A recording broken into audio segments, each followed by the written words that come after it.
And moving through, easing just a bit, but pushing up near US 60 and far eastern parts of Shelby County. Not too far from south and southwestern parts of Franklin County as well. And that's why Frankfort stays under that warning, and Franklin County in general under that warning for that push of wind too. So wind, the biggest issue with this, we have had some nickel to dime size hail being reported out of that as well. So can't rule out some small hail, but in general, it really is a wind maker and a sort of questionable one, meaning we haven't seen massive wind out of this, probably as much as 50 to 60 miles per hour. That's probably been about the top level that we've had. Brian, when we look at the grand scope of what's happening, there are a lot of warnings out there, and there are probably a lot more to come for us as we roll through the rest of this evening. Yeah, it's a very congested setup here that's evolving, and it's going to happen fast here, guys. You're not going to be dealing with this at 2 or 3 o'clock in the morning. This is going to be in the next few hours. The first round is a part that was very much uncertain. Will be the isolated cells and supercells that have been popping in today's heat, especially around St. Louis, that eventually evolved into central Kentucky, and that's where they're at now. But we've been lucking out. We haven't had any major reports of damage or anyone hurt yet in any of these storms, which we hope that's the case for the rest of the night here. The strongest wind I've been able to find so far that's been measured is 51 miles per hour, and that was in E-Town. Louisville's only been up to 37 miles per hour. Now, as we're still tracking those cells moving to the east, we still have to deal with the line that really is supercells for now, but eventually will become a squall line type look. The cold front is just behind this. We are free and clear once we get to the other side of that line, and it's moving fast. I would say 60 to 80 miles per hour is the motion of that cold front moving in. It will clear Indiana first. You will have the chance to be out of the storm zone first, Kentucky, and especially along and south of the parkways. Unfortunately, you will have to hold on to the severe threat to likely at least midnight, maybe up to 1 o'clock in the morning. So Adair County, you will certainly be one of the last ones to deal with the severe risk before you're all in the clear for the overnight hours. So at the moment, we're kind of in this odd spot, especially here in Louisville, where we got severe weather to our south and east and north, and now we've got the main line itself. Will this all connect? Very good question, because some of this has not really been as touched over with heavy thunderstorms as other areas have been. In fact, look at that supercell that came through West Kentucky, and yet another one's moving down the near exact same path. These should be a little bit higher on their bases, so the tornado threat should not be as high with this second round moving in. It's not going to be zero. I just don't see it being as high as what the danger of these cells have been in advance of it. However, you trade things off here. You take away some of your larger tornado threat, but then you get into a much more widespread straight line wind scenario. And I'm talking more than just the pockets we've seen already in the southern part of the metro. I'm talking about the kind of pocket of wind that could be a little more county-wide. That's our main worry, and that's going to be happening here, I would say in Louisville, especially in the 9 to actually a little closer, 9:30 to about 11:30 window. Very close to our 11 o'clock news, we should have that line approaching. We just don't know yet for southern Indiana how much this will connect, but it's nearly a lock that it's going to be taking place for central Kentucky. It's southern Indiana, and Louisville's on the edge of that. It's a little more uncertain. We'll just take it hour by hour, Kevin. Yeah, we'll just have to watch and see how that plays out. Again, everything's a domino effect from what happened this morning to the sun that was shining this afternoon to the storms that have recently developed in the last couple of hours. So, again, it will be hour by hour. We see pockets of heavy wind on the radar, not too far from Shelbyville off to the east, certainly across the county line as you look across southern parts of Franklin County. A pretty good shot of some wind there. So we're watching strong winds, and that's the reason for the severe thunderstorm warning, and that warning will be in place for just a bit longer. In fact, when we see that stretch through parts of Shelby down into the Lawrenceburg area and up toward Frankfort, I can put the radar view back on for you. We still have just a bit more time in that elongated warning as these storms make their way through. But again, right now, the strongest winds are around US 60, just off to the east of Shelbyville and back down into parts of southern Franklin County. Ryan Hoke's been keeping up with some of the damage reports we've had coming in. Yeah, and we've got a couple of photos now, Kevin, I want to share with you from our Facebook page here. This is the unfortunate site that they had up in Seymour, Indiana. Thanks to Amanda for sending this in. Yes, it's a trampoline. These go flying even when it's not severe, but you can see a lot of damage there to that trampoline and some of those lawn chairs as well tipped over. Again, that's Jackson Jackson County, Indiana. And from the same user there on Facebook, thanks, Amanda, she sent in a beautiful shot of a rainbow post-storm up there near Seymour. I want to give you a few power outage updates as well, because we've got a new county lighting up here on the map, and that is Breckenridge County. They have about 1% without power. That's about 121 customers. Here in Louisville, the data is starting to catch up to reality here, about 1,400 customers without power. Just checked with LG&E. That's a 500 customer power outage near Lake Forest, near Eastwood, near Long Run Park in eastern Jefferson County off Shelbyville Road there. Significant power outage. We have a crew on the way to check out what on earth has happened out there. And finally, hello, Jackson County. Once again, you've got about 2% power out right now of your customers up there, 495. Jennings County also pretty hard hit, 4.2% without power. That equates to about 686 customers. Guys, we're going to be watching this power outage map as it changes through the evening. Yeah, we'll see. I suspect that with these pockets of wind, we'll see other outages across parts of Shelby County moving as they work their way into Franklin County. This is a wider view. Get your bearings. Here's Louisville. There's Bowling Green, Indianapolis, Evansville. A lot of the metro areas not far from Indianapolis, tornado warning. You get down to Bowling Green, tornado warning. Evansville, just south of you, tornado warning. A number of other severe thunderstorm warnings stretching back toward Paducah, moving through near the Boot Hill of Missouri. And that's the zone where we're continuing to track the severe weather that will move into the Commonwealth. Will southern Indiana be spared by this? A little early to tell, but as long as this continues to move to the east, it's going to drag the top edge of this through, and that would be good news. So we could be sitting in somewhat of a sweet spot here where we may escape the brunt of this. Still a little early to say that with any type of total confidence, but it is possible, and that's the good news. Now, central Kentucky, you are going to be far more in line to see these storms across western Kentucky move in your direction, and that could pose a problem. So let me go back to the radar view locally, and you're going to see there are very few warnings in the viewing area, with the exception of Shelby and Franklin. That's a severe thunderstorm warning that we have in place. I'm going to zoom into that, and you'll notice that it includes, and it's out of Bullitt, and it's really out of Spencer County as well. Moving through Shelby and Franklin, that warning is in place until 8:45. So another 4 minutes left on that warning. As Ryan mentioned, we have had a number of areas seeing power outages, and even in Jefferson County, where some places didn't get all that much rain. Places like Lake Forest, places like downtown. In fact, I don't know if we had a drop of rain, but we certainly had trees down. And that's what you were seeing when you saw those police lights when our coverage was on with the tree across the road. So there have been some pockets of wind damage, and that will likely continue as these storms move to the north and east. Let me zoom into that, and then Brian will have a focus on what's moving in our direction. So let me handle what's happening right now. And again, we're going to zoom in. This is Shelby County. There's Shelbyville. It's past you. It's past Olive Branch.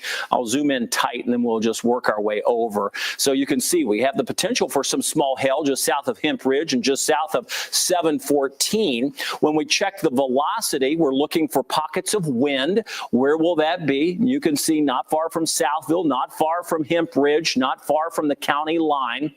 And then we work our way over along 150. And that takes us over into the capital city. So we'll talk about Frankfort. Let me pan the radar over for folks that are watching near Frankfort. Again, there's Frankfort. You can see the pocket of heaviest wind in the southern part, south of Interstate 64 at this point. So that's where we have the strongest winds ongoing. When we look at the radar itself, we were able to point out a little bit of hail potential. Again, with this warning, we've not seen hail larger than nickel or dime size. It's mainly been a wind maker. You can see the winds in Louisville, by the way, still at 22. Those were up to 37. We have heavy rain south of Big Eddy, south of Frankfort, areas over toward Millville and Duckers. This is moving out of the viewing area. We have some heavy rain, and we have the potential for some very small hail and those winds of 50 to 60 miles per hour. I'm going to zoom out on the radar view one more time. To the home view we go. And with that, you can see while we may experience some small hail and strong winds, the storms to our south continue to expand. But the big question is, when we look at the wider picture, what's moving in our direction? Brian Good's been keeping an eye on that. Yeah, and I know we got two cells that we're watching that have at least report of tornadoes at one point.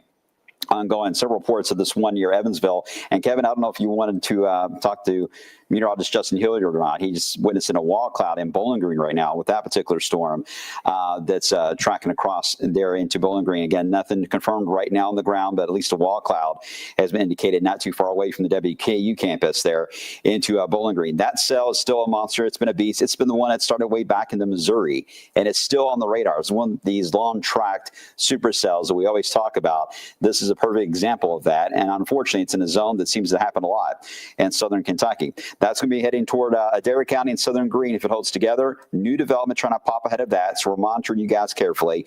Obviously, this line to the west gets your attention, and as I mentioned, several spotters are reporting that tornadoes are still on the ground, at least in the past 10 minutes there into northwest Kentucky, near Henderson, Kentucky, that's tracking right along the Ohio River. And if it holds its current course, that would put it very close to, obviously, into Hancock County, and then eventually into Breckinridge County and Southern Perry if it holds together. And that's something we'll have to wait and see. But this is another long-track supercell example.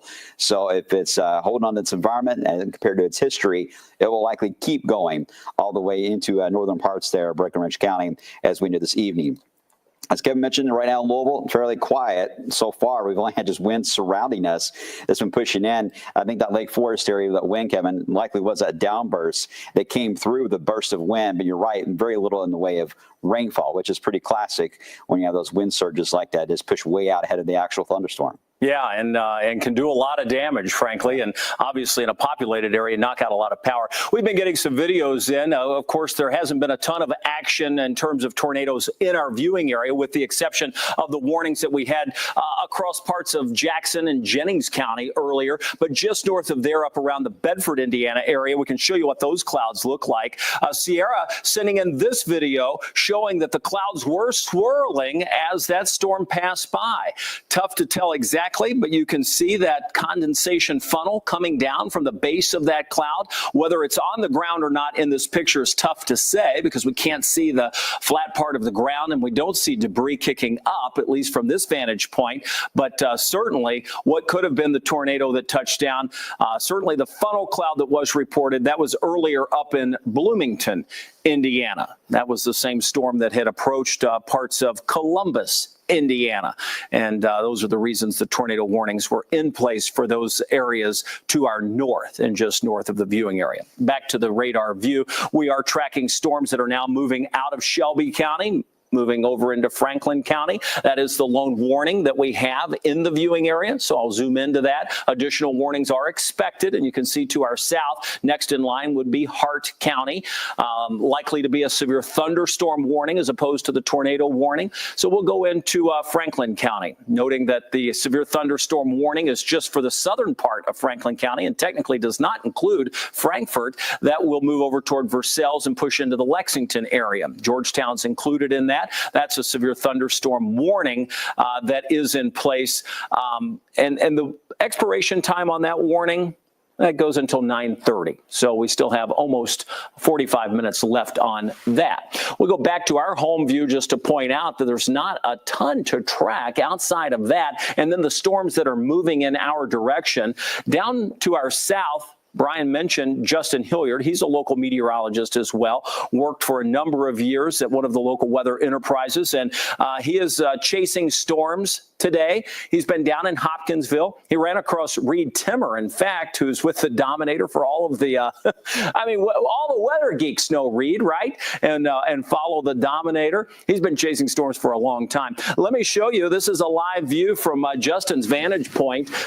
He's not able to talk to us, but we are able to see his live feed. And this is moving through southern Kentucky at this point, tracing that storm down near the Bowling Green area. So you can see, obviously, it's raining. The skies turbulent. And Brian, that storm is moving right through. I mean, that's your old stomping ground, right? Yeah, right there, not far from the campus itself. And this is an area that's the only time, actually, in my career I've ever witnessed softball ice hail was April 16th, 1998, not too far away from this location here. Now, he's not too far away, it looks like, from the Natcher area.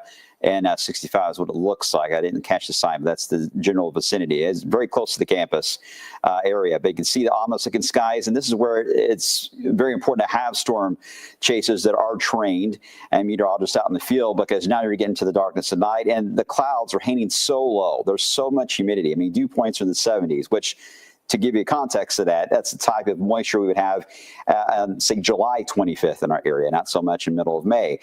So you get a lot of low-hanging clouds, and you got to look for the bases that are turning. Look straight down. That may be Scottsville Road. They're getting quarter-size hail, too, there. Yeah, we're straight down Scottsville Road, right beyond the traffic light. I believe that's the wall cloud he's been tracking in that area. And we've been seeing that kind of lower at times and try to drop down. It's in that vicinity.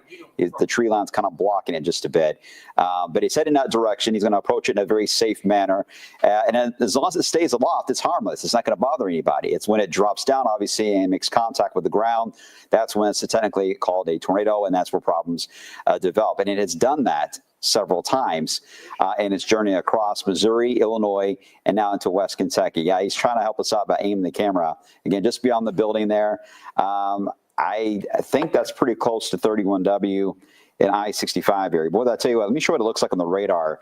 What you see on his image there, a nice little appendage itself is showing up on the radar. So certainly the radar is telling us this entire thing is rotating at a very fast rate. But it, again, let's jump to the radar so we can see what you're pointing out. Let me show you Max 2, and we'll show you the look of that. You can see, look at that little appendage and turn. And so Justin's likely right in through here, very close to the northern part of Bowling Green. And this is where you got that wind flow wrapping in behind that. And look at the inflow right on the eastern side there of Bowling Green itself as you head not too far away from Smith's Grove, better known as where Michael Myers was in the movie Halloween. Anyway, you could see the inflow right into that supercell. I was wondering when you were going to work that into severe weather coverage. I was thinking, how can I work Halloween and Michael Myers and somehow in severe weather coverage? I finally knocked off on the list. Anyway, you can see the hail core, and we've had confirmation of hail out of this.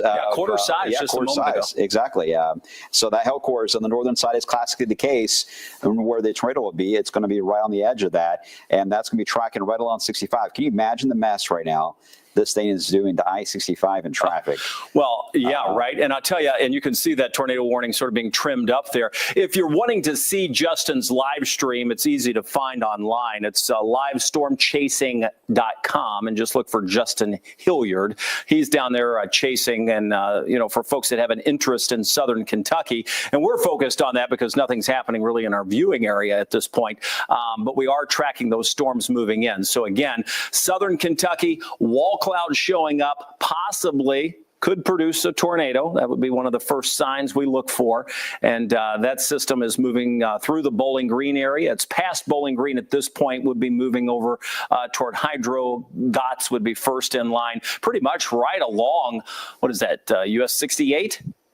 So, yeah, 6880. Yeah, the tracks through there between Hoptown and Bowling Green. They did change the tag, by the way, in that Henderson, Kentucky. I'm not sure if it was listed as considerable before, but it is now for the one on the southern side of Owensboro, Kentucky. So, again, that's the one that we were tracking to see whether or not that could still impact Hancock County into Breckenridge County in about 35 minutes or so. Yeah. So, Kevin, you have that one and there. You can see it. It's flashing a little different look to it because of that tag that recently got labeled to it. And we've had still several spotter reports that this thing's on the ground. Yeah, so this will be the next one that impacts us. Again, on streaming right now, we'll be bouncing back and forth, trying to let folks enjoy some show. I mean, there's no reason to be on if there's no weather going on, but there is weather moving in. And as that storm moves closer to Breckenridge County or northern Grayson County, we'll jump on in plenty of time to let those folks know what's going to occur. And that is, again, the one where it has the considerable tag. We have the one in Bowling Green away from us, the one moving toward us, the ones around Indianapolis are moving away from us, the one over in Frankfurt's now over into the Lexington viewing area. Ryan Hoke, the power outage king, what do you have? Not power outages for once. No, but I do have a couple of local housekeeping notes. One, I was just off the phone with Shelby County Dispatch. They do have one tree down in the entire county they know about near Hooper Station. That's about it with the storms that just exited there. Another housekeeping note, number 2 here. This is a moot point, but it's interesting at least to look at. The Storm Prediction Center's severe weather outlook here has just been updated. We're still in that moderate risk. That goes without saying. And of course, the tornado potential still in that 15% hatched for most of our area. The wind potential almost maxed out, 45% there. That's the second highest that you can get. Wherever you have this hatched area, it means significant damaging winds are possible. The one little change they did make is they expanded the 30% hail threat to cover our entire viewing area now, and even added a little bit of 45% risk down just west of Evansville. Of course, that's where those major storms are right now, with the tornado warning a little closer to Evansville proper there, that we're going to need to start watching for our western counties here in just a little bit, guys. So that's the latest from the Storm Prediction Center. So far, no major damage reports in our area. I've had lots of photos of some smaller hailstones and, of course, things like lawn furniture, trampolines, tree branches that are down. Pretty typical stuff. We have not seen the worst of these storms yet. So for folks that are thinking, well, gosh, is this over? This may, unfortunately, guys, just be beginning here. All right, Ryan, thanks. Appreciate that. And additional storms certainly have the ability to fire as we progress through the mid-evening hours, and we bring in, again, more of that low-level jet, allowing things to lift in the atmosphere more, and that will help promote storm development. The question for us here in Louisville is, will this continue to grow before it passes us, or will it clip us? And I think we're in a pretty good spot. I mean, if I were south of Louisville, it's certainly more concerning. And Brian, jump in here on the conversation as we just talk about this. Yeah. But in general, let me just go to a wider view. What we're looking at would have to be the connection, if it were to happen, would be between what's near Cincinnati down through Evansville and Paducah. There's not going to be much that develops behind that line that moves through here. So if this does not hit us, we're in pretty good shape. South of Louisville, unfortunately, that is going to move through. Yeah, exactly. And that's the point here we're been monitoring is how much fuel is still left for this second line to even take advantage of. And we're able to track that. And this is kind of a messy looking map here behind me. But you can see where the one supercell and really the clouds from that sheared off of it really yanked out a lot of the fuel ahead of the one that's in Henderson, Kentucky now. So that'll be interesting to see what happens as it moves into that environment. But look at Indiana around Jasper and Paoli. They lost the fuel. You guys lost it for a while. You've been able to regain some of it. And that's the reason why that latest severe thunderstorm warning now includes parts not too far away from Du Bois County, kind of an extension north. Will that matter? Will we be able to see the same storyline continue into Clark, Floyd County, northern side of Metro? It's possible. May be all about timing here, where we're now getting past sunset. That works in our favor, but we're also battling a very strong jet stream that's above our heads right now and getting stronger as we're talking to you. So it's always, you got a picture of the seesaw effect here. It's always kind of a balancing act, as we usually do face in our area, just based where we're at in geography, how storm systems roll off the Rockies like this. Timing usually does work out for us at sunset. Our concern, as you guys are fully aware, we're entering a time period where it's hard to see anything. We're getting to the danger of night, so we only have these tools now. Our cameras pretty much will not become as useful as they have been most of the day today. But now we got to keep an eye on the trends, the radar reports, storm spotter reports, and unfortunately, sometimes damage reports come in a lot later than we really want them to be to really warn folks downstream. So as soon as we get those reports, we'll pass them along. But until we get this cold front to all the way through and clear our counties, we're not going to sound the all clear yet. Even if Indiana looks like it's quiet, we can't sound the all clear for you yet. But the good news is this is moving fast enough. You don't have to worry about sitting up all night worrying if this is going to be an issue at 4 in the morning. I know this morning was a little bit of a ruckus, right? A lot of warnings were coming out. It was loud thunder and lightning. Not the way we want to start off a Friday, for sure. We don't have to worry about that into Saturday morning. So we really only have between now, I would say about midnight, 1 o'clock, and we'll be on the other side of this. So we're almost there, guys. Just hang tight. This is moving in fast. Let's hope that we avoid any significant damage out of these storms that are rolling through. But there is still pockets here of enough fuel to keep that concern high. And again, we're still at level 4 out of 5 from the Storm Prediction Center on that outlook. All right. Again, just looking over some of the data coming in as we continue to track the storms near Evansville. Those would be next in line, along with the storms down near Hart County, next in line, producing severe thunderstorm and tornado warnings in both instances. You can see the tornado warnings expanding past Bowling Green. That one's going to skip Hart County, but the severe part of that may clip the southern half. So it doesn't mean you're out of the woods in Hart County. It just means the strongest part of the rotation is farther to the south. Across southern Indiana, you're in the clear for now until you get over near Jasper, moving up into parts of Crawford and Perry counties. But the real deal is just south of Evansville. So let me take you on just a quick radar tour of what's happening across the area. With that, you're going to notice the showers and thunderstorms that have spread back out to the west and to our south that have produced some of that damage. And you can see they stretch all the way up into Ohio, central Indiana, down through southwest Indiana, pushing into the Boot Hill of Missouri and northern Arkansas. So there are plenty of areas where we have seen severe weather, and a number of areas also where we have noted damage. And in some cases out in Missouri where we have also noted fatalities, unfortunately. We mentioned not to be out of the woods. There's Hart County being added to the latest warning, so let's jump to that. With that, it's a severe thunderstorm warning that includes parts of Barron, Edmondson, Hart, and Metcalfe counties. It comes with the considerable tag, 70-mile-per-hour winds, 2-inch hail. So again, nothing to sneeze at down across parts of Hart County. Let me center this up and we'll take a closer view at the products that we have. That should be pretty good right there.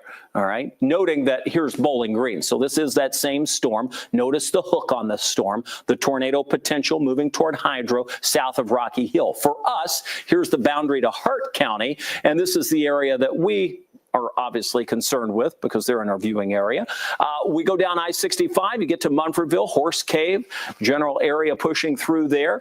Beautiful country, and they're seeing rain increasing as well as wind. Notice the lightning with this too. I mean, it is packed with lightning. It's a strong storm that's moving in. With the velocity, we can see the wind, and you can see that push of wind moving through. You can also see where that rotation would be, not far from Kepler. That's going to be moving just south of Rocky Hill. But again, wind and hail stretching up into parts of Hart County. And that's why the warning continues for that large of an area from Edmonson County, including Glasgow, up to Munfordville in Hart County. So that is a region of strong wind and the potential for some small hail at this point, or even in some cases large hail. Can't rule that out.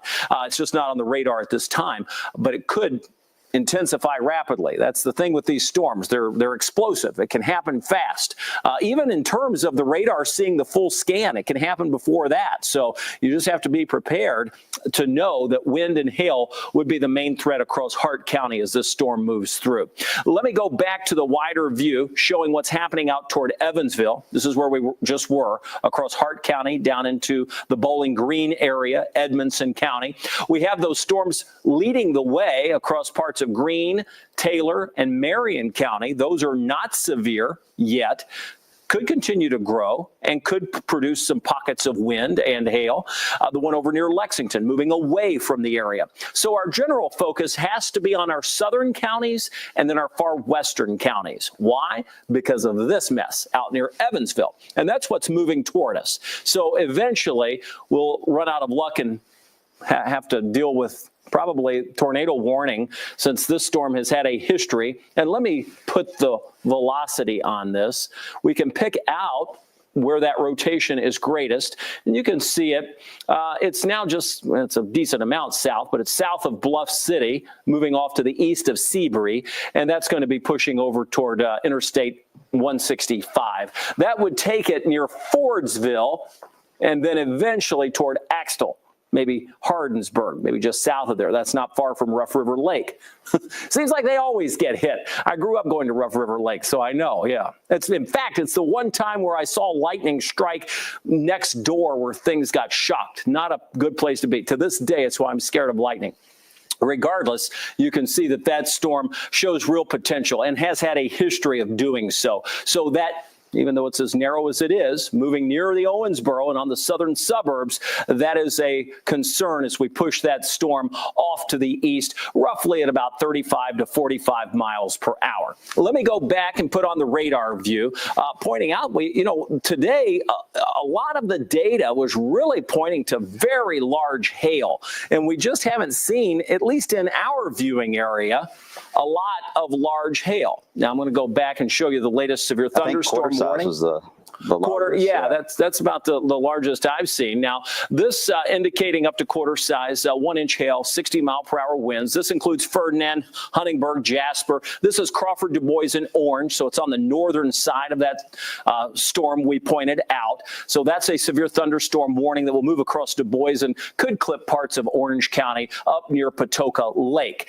So just to get your bearings, we were focused on the Owensboro area in Kentucky, just south of the river. All of this is part of the same complex of storms. We get north of the river, you stream into parts of Du Bois County, eventually Crawford County, and Orange County. So that's the sort of northern part of that same storm and the cluster of those storms that we've been watching. I'll just drag it down so you can see our viewing area. There's Du Bois County, Orange County, Crawford County, and you can see the flashing polygon indicating that the wind and the hail could be moving in that direction. All right, let's go over to Brian Good, see what he's looking at. I see that you've got the velocity up, so more pockets of wind. Yeah, two sections of this complex of storms. You can see almost about, even looking at the polygons, the way they drew them, how they're kind of one going one way to the east, one going to the northeast, kind of splitting. You can see the two pockets. If you look at this, I know I'm drawing a lot of things on here, but you guys are kind of used to that. Two backwards C-shaped signatures, right?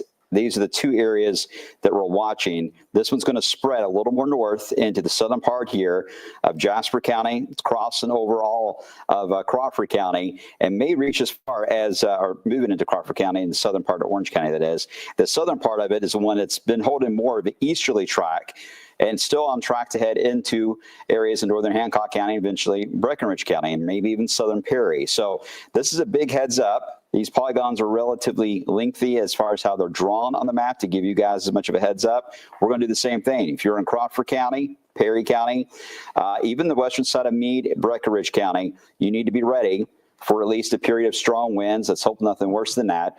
But a period of strong wind coming through, perhaps some hail. And we'll just have to watch and see how this all interacts as it moves into an environment where there was just a little pocket of fuel that was still able to be worked with. That is, temperatures have warmed in this area, so that orange shade where you've been bouncing back into the upper 70s, while Louisville is still holding in the lower 70s, a little bit cooler. You see that yellow shade northeast here.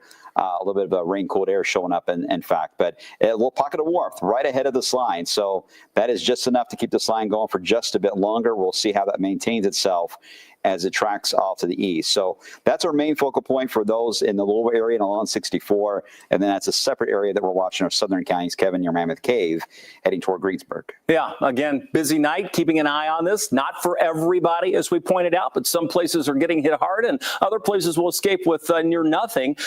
Again, this was the same view that Brian started out on, showing the severe thunderstorm warnings for Du Bois.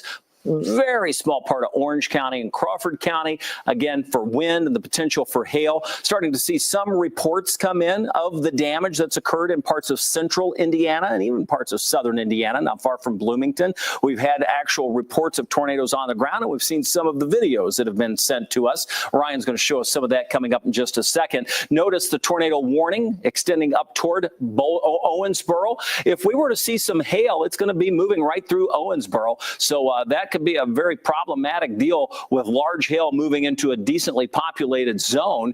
The greatest rotation stays just on the south side of Owensboro, but again, very close to the city itself. That tornado warning continues. It's outside of our viewing area, and I'll just zoom out again, noting that this is where we are. Storms to our south down I-65, storms out to our west, south of Interstate 64. Those will move across parts of central Kentucky, and the ones to our south will likely stay to our south, but could clip our southernmost counties, and that would be parts of Greene and in particular Adair County, if we were to see a warning out of that storm moving through. However, Hart County, Greene, Taylor, certainly the severe thunderstorm warning would be at play for you, and that would simply mean strong winds and the potential for some of that hail. up to at least quarter size, and in some instances, larger. Up around Indianapolis, Circle City, still under severe thunderstorm warnings. Just south of the city, tornado warning, as small as it may be. But nonetheless, we've been tracking these storms through the area over towards Cincinnati, north of those folks, approaching Dublin, as well as Columbus, seeing some thunderstorms that are severe. Lexington, severe thunderstorm warning. That's passing by Lexington and Winchester. That's with wind and some small hail. New warning coming out. Notice the black outline on that indicating tornado possible. That means that while they're not going with a tornado warning, they still indicate that it's possible by the radar. 1.5 inch hail, winds up to 60 miles an hour. This includes parts of Breckinridge County. That is the Hardinsburg area. So we can, again, track that into our western part of the viewing area. That storm is moving off to the east. How fast is that one moving? Right now it's moving at 65 miles per hour. Okay, and that warning goes until 8:45. So this one's moving fairly fast, and that's why you see it's, you're going to get the longer warnings the faster they're moving, and that just allows people to have a little bit of time to react so that it's not just knocking on their door right when that warning is issued. So this is the latest warning, severe thunderstorm warning for Breckinridge County. That includes Hardinsburg, again, goes all the way down to Axtell. This is Rough River Lake. You see it there over toward Mystic, an area that, is certainly on the western part of the viewing area, but not untapped today. We've seen several rounds of showers and thunderstorms press through. This will be one that we have to watch, especially if that rotation holds. So let me go back to the radar view, center up. Here we are in the middle, Louisville. You see the flashing polygon outlined in black, indicating the tornado possible. Let me zoom into that and show you the rotation that we have, and then I'll keep Breckinridge County in it. Let's get that far side. That looks good. And you can see that notch on that. This will be one to watch. And let's go to the velocity. And on that velocity, you're going to see, it's tough, but we do see a little bit of rotation showing up right in that zone south of Owensboro. That would be tracking off to the east. So again, we'll see if that gets extended. If that tornado warning gets extended, it would likely be south of where we actually have the polygon drawn. So in this one, it's probably a push of wind that the warning is out for. And those winds could go up to 60 to 70 miles per hour. Let's go over to Ryan Hoke with some new information. Okay, yeah, if you have the Wave Weather app, you've likely received a few push notifications, especially if you're south of Louisville. Wanted to let those folks know about the increasing tornado potential down that way. And, of course, let folks know that we're live streaming on Wave Weather now. We're also streaming on all of our social platforms like YouTube. There's a lot of ways to watch us, just not on TV yet until an actual tornado warning comes out once again. We also have folks sending in their photos and videos on our Wave Weather Facebook page. This one from Becky. She was traveling on I-74 northwest of Indianapolis. Got this amazing shot of these mammatus clouds here from some of those mega thunderstorms up near Indianapolis. Again, that's the northwest side of Indianapolis. Closer to home here, this is Seymour, Indiana. Amanda sending in yet another photo of damage from her backyard, and you can see a very large tree branch has come down there in Jackson County, Indiana. Also want to give you an update on the power outage numbers. Those are starting to increase, especially on the Kentucky side of things. Again, it takes some time for this conglomerate of data to finally update. There's Franklin County. That is 7.7% of customers in Franklin County, about 543 customers without power there.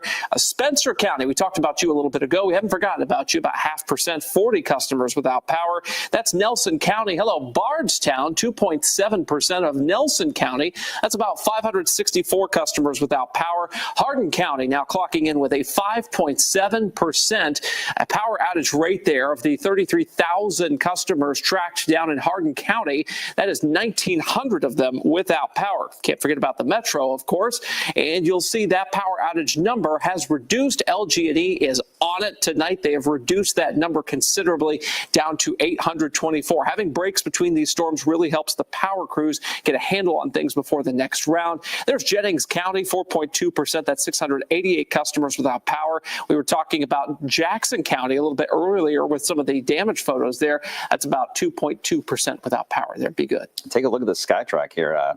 Hokie. This is looking at Hubert. Oh, wow. Beautiful. Right now as that strong thunderstorm. This camera does have a loose hinge. All right. So it's not like all coming loose there. The wind's not that strong yet, but it is gusty, no doubt. But the sunset, and that's showing up on almost every camera feed. I'm sure you guys have noticed this. It's sitting in even your living room watching this right now. You probably have a weird glow in your living room as the sunset's lighting up under the bellies of some of these clouds. And Ron just showed you those momentous clouds that were lit up as well. So if only nature was always this pretty to us, Kevin, instead of on the danger side of it. But this is one of those moments that does have a little bit of a beauty to it, for sure. Yeah, you get a little good and bad with it when it's like this, right?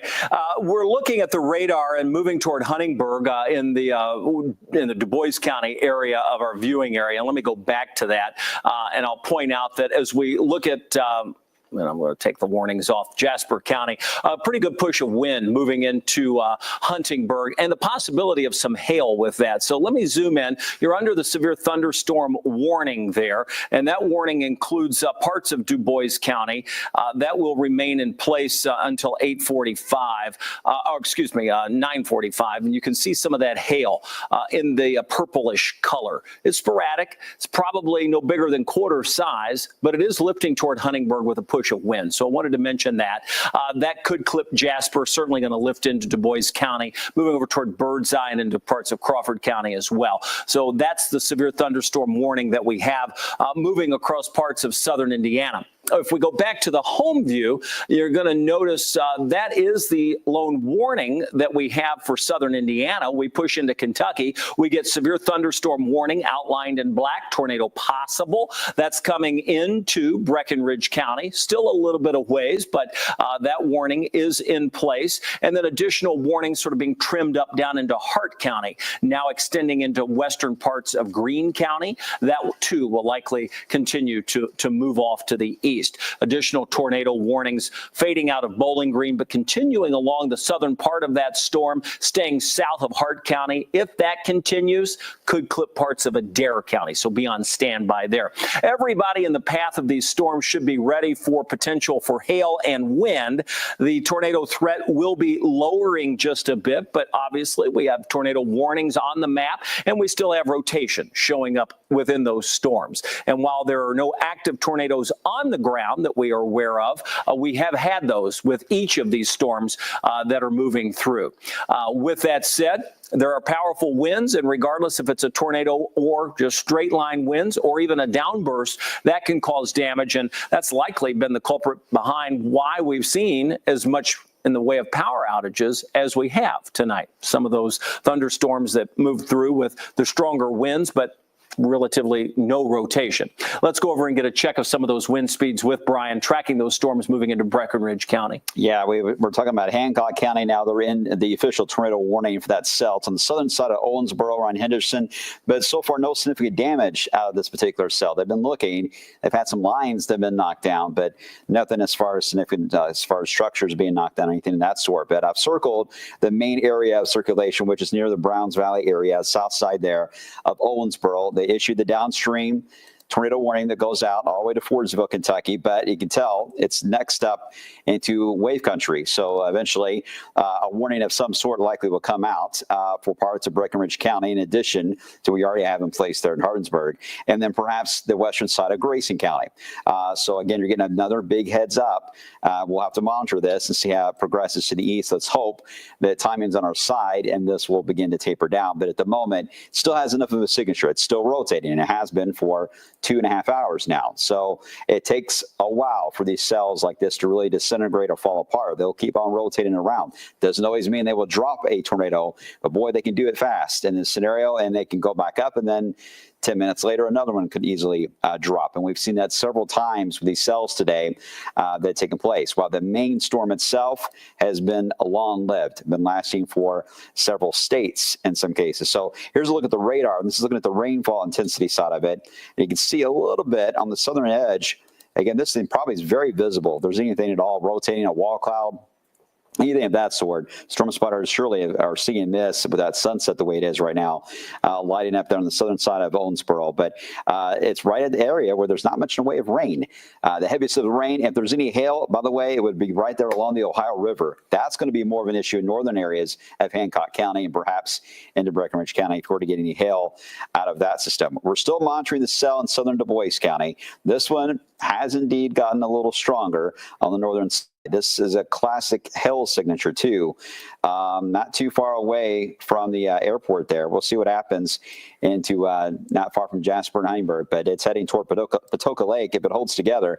It's a Friday, and some of you may be camping or having plans to camp out there. So if you know anyone's out there at the lake, at the campgrounds, hopefully they've already been aware of storms in general today. But this one, Kevin's a growing hail signal heading around the southern side there. Yeah, we've been talking about that. Not only that, but a push of wind. You get that hail falling out of it. You get that rush of wind, too. Yeah. Winds have diminished here in Louisville down to 3 miles an hour and really no big gust. Of course, when those storms were moving through, we had near 40-mile-per-hour gust recorded at the airport, but likely some even more than that. Out of the Owensboro area, we are now recording hail up to 1 inch. So, again, you get that quarter-size hail falling. That can cause some problems. We have a number of live cameras, not only through our SkyTrack network, but we've got the storm tracker that's been deployed. Logan Perrone. That take me back, blast from the past there.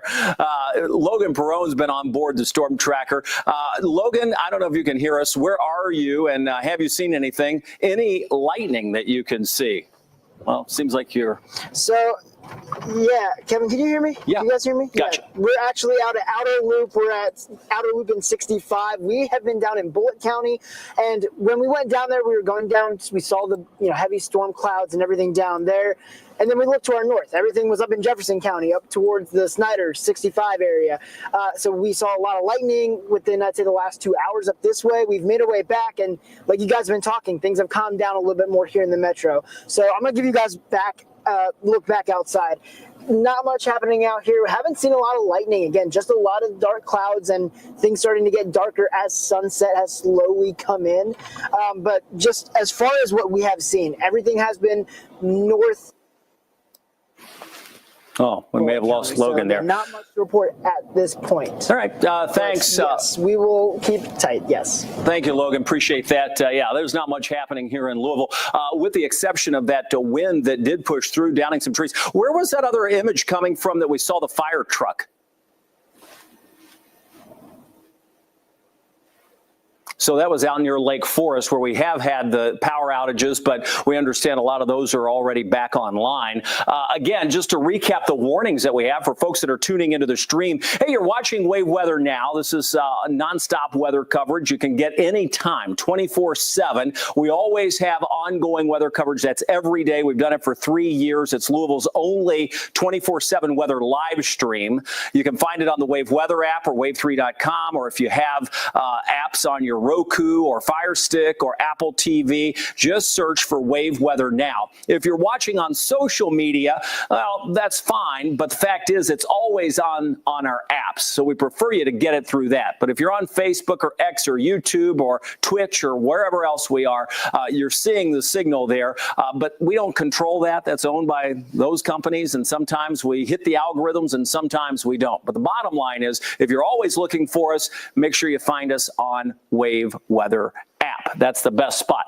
Now, we're tracking the storms as they move through. We've got the severe thunderstorm warning across Hart County, likely to get extended into parts of Greene, possibly Adair and Taylor. And we've been tracking these storms moving through Hancock County, approaching now the western side of Breckinridge County. I'm going to dive into that coming up in just a second, but let's go over to Ryan Hoke, who has a little more information on some of the images that you've been sending in. Yeah, if you're sending us images on Facebook, the easy way to do that is to find the big pink or red, depending on what you call that there, block of text I posted saying, hey, post your hail or damage photos here and comment with your hail or damage photos, and I can put them right on TV here.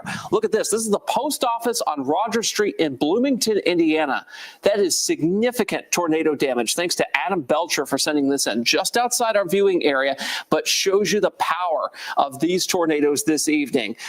That is significant damage there. You can see some of the interior post offices, or post boxes, I should say, exposed there. Another photo came in, of course, from Erica. Now, Erica is trying to be clever here, and her husband, putting some of these moving blankets on their vehicle to try to guard from hail. This is the second of 2 photos like this I've received this evening. Folks trying to guard their vehicles without having a garage. What do? Well, maybe you put something on just like that. So we'll continue to, of course, watch those photos come in and keep an eye on power outages as these storms continue to push in from the west, guys. But things are getting ready to ramp up pretty quickly here with those storms across parts of southwest Indiana getting a little closer to us. Yeah, I'll bring Brian in for the discussion here. We can all three have this while we're on the screen. But we do have that tornado warning now bumping right up against parts of Breckenridge and Grayson counties. So this has been a long-going tornado, and it has produced damage, no? I think it's produced at least some tree damage, and I'm not sure on the structure side of it. I think it may have initially into Illinois. Yeah, it's been going for when a while. When it first touched down. They're all starting to slowly evolve into a little more of a linear look to them there. So they're almost about to lose their cellular structure, which is a good and bad thing. Now, of course, we'll get away from more of the hail threat and tornado threat, but much more of the straight line wind scenario, which we haven't seen a ton of. Indianapolis, I think, was one of the areas that had some of the strongest winds.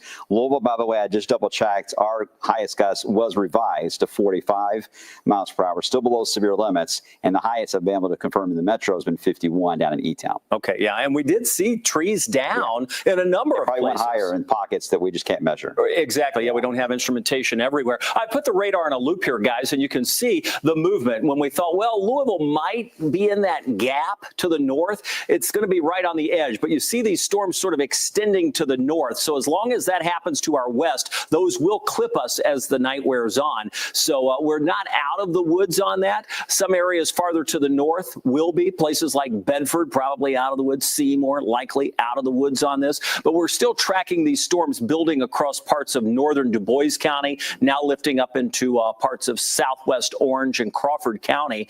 That, as long as it continues to lift to the north, would rake across the metro. Additional storms to the south. Adair County with the new Tor warning. That was expected, and I would also expect southern Breck County as well as Grayson County. So let's jump back onto our main channel, and let's go now with the tornado warning. We'll go now, and we'll continue that nonstop weather coverage for southern Adair County. So we are tracking nonstop weather coverage, and we have been doing so on our streaming channel. But now we're back on wave with tornado warning for the southern part of the viewing area. If you've been watching the stream, we have been talking about Adair County. We've also been talking about Breckenridge County, and I'll tell you more about that in just a second. The first warning and the only tornado warning that we have for the viewing area goes until 10:15. That's 9:15 Central Daylight Time, and that does include Adair County. When we zoom out on the map, you're going to see that is the southernmost part of our viewing area. That tornado warning has gone through Bowling Green. It's been on the radar for hours now. It has produced damage, and it continues to move to the east, roughly at about 45 to 55 miles per hour. As that moves through, it will clip the southern part of Adair County. Notice up against parts of Breckenridge and Grayson counties, we also have a tornado warning, and that too has been on the radar for hours now, and that will likely continue its trek as it moves into the western part of our viewing area. So we've been tracking all of these storms for hours now. We're coming up at 9:30, so we're getting close to the bottom of the hour. We've passed by with storms moving through the southern part of Jefferson County with winds over 50 miles an hour. We've had a number of power outages reported with that. I'm going to stop the radar view and allow me to zoom into a few places just to show what we're tracking. As we go into the zoom feature, we'll start with the tornado warning that's in place. This will include the severe thunderstorm warning for Hart County, Greene County, tornado warning, southern Adair County. Notice the hail possibility with this storm. In fact, if we look inside that storm with our hail scope, you'll be able to see that hail is a big potential with this storm, and so is the rotation that we're seeing. Upwards of golf ball size hail with that storm as it moves just north of US 68. That's going to take it just north of Edmonton, and if you follow that track, it would take it south of Columbia near the breeding area of southern Adair County. So that's one area of concern, hail. The other happens to be the strong wind that we have and the rotation. You can see that appendage. This is where we would be watching the rotation, moving past Glasgow, moving through the Barron County, Edmonton County area, and then over into southern parts of Adair County, south of Columbia. This is south of Greensburg. This is south of Munfordville. But you get the idea. That is pretty sharp rotation showing up where we have the ability to see that potential tornado. It's not confirmed. It's radar indicated, as we have on the radar at this point. Just to give you the stats on that, let me go back, and I'm going to zoom back into it so we can see all of the information that you need. As we zoom back into the tornado warning storm, you'll see that it's for Adair, Barron, Cumberland, and Metcalfe. 1.75 is a golf ball size hail possible with that. And again, that's in place until 9:15. The other warning that we're concerned with sits back out to the west of us, and that is going to move into parts of Breckinridge County and perhaps northern Grayson County. This storm has had a history of producing some damage as it passed by Owensboro with hail and high wind on the northern edge of this. And let's just go back into the velocity, again, showing the wind. And you're going to see on that, we have that sharp push of wind coming. It's not too far away because that storm's moving at about 60, 65 miles an hour. That's going to move right through Fordsville, and then it would push across the county lines that take it into southern Breckinridge County, northern Grayson County. Let me go over to Brian Good, who's also analyzing both storms that we have across the area. All right, Kevin. The one down in a cross areas of Barron County moving eventually into Adair. To put a timing on this, this is moving about 45 miles per hour. So if it holds on its current track and speed, heads up for you guys. You got about 15 minutes. It'll be arriving in the community of Cork on the eastern side there as you move out of Barron County and you get into Chance about 3 minutes after the hour in Glens Fork. One of the last spots, again, if the circulation, the core of what we're worried about as far as a tornado, it would be very close to Glens Fork at about 9 minutes after 9 local time. Now, as far as the hail core portion of this, which is a separate issue altogether, which is, Kevin mentioned, can easily produce up to golf ball size hail as it tracks off to the east, about the same speed, about 45 miles per hour. This is a little more of a threat for Columbia. So right now, if it stands on its current track and speed, about 53 minutes after the hour in Gradyville and Columbia itself, right at the top of the hour, that hail core of up to golf ball size hail potentially could move into your area. One thing that's been interesting to watch, we're able to track what we call rotation on this, shear markers. And the storm, as it moved over Bowling Green, boy, we talked a lot about Bowling Green. Look how it weakened a bit, but just in the past few scans, it started to uptick right over Barron County, and that's the reason why that new tornado warning came out, which takes us all the way into the southern part there of Adair County. So that's been the trend with these long-lived machines. These are the drivers, these giant supercells.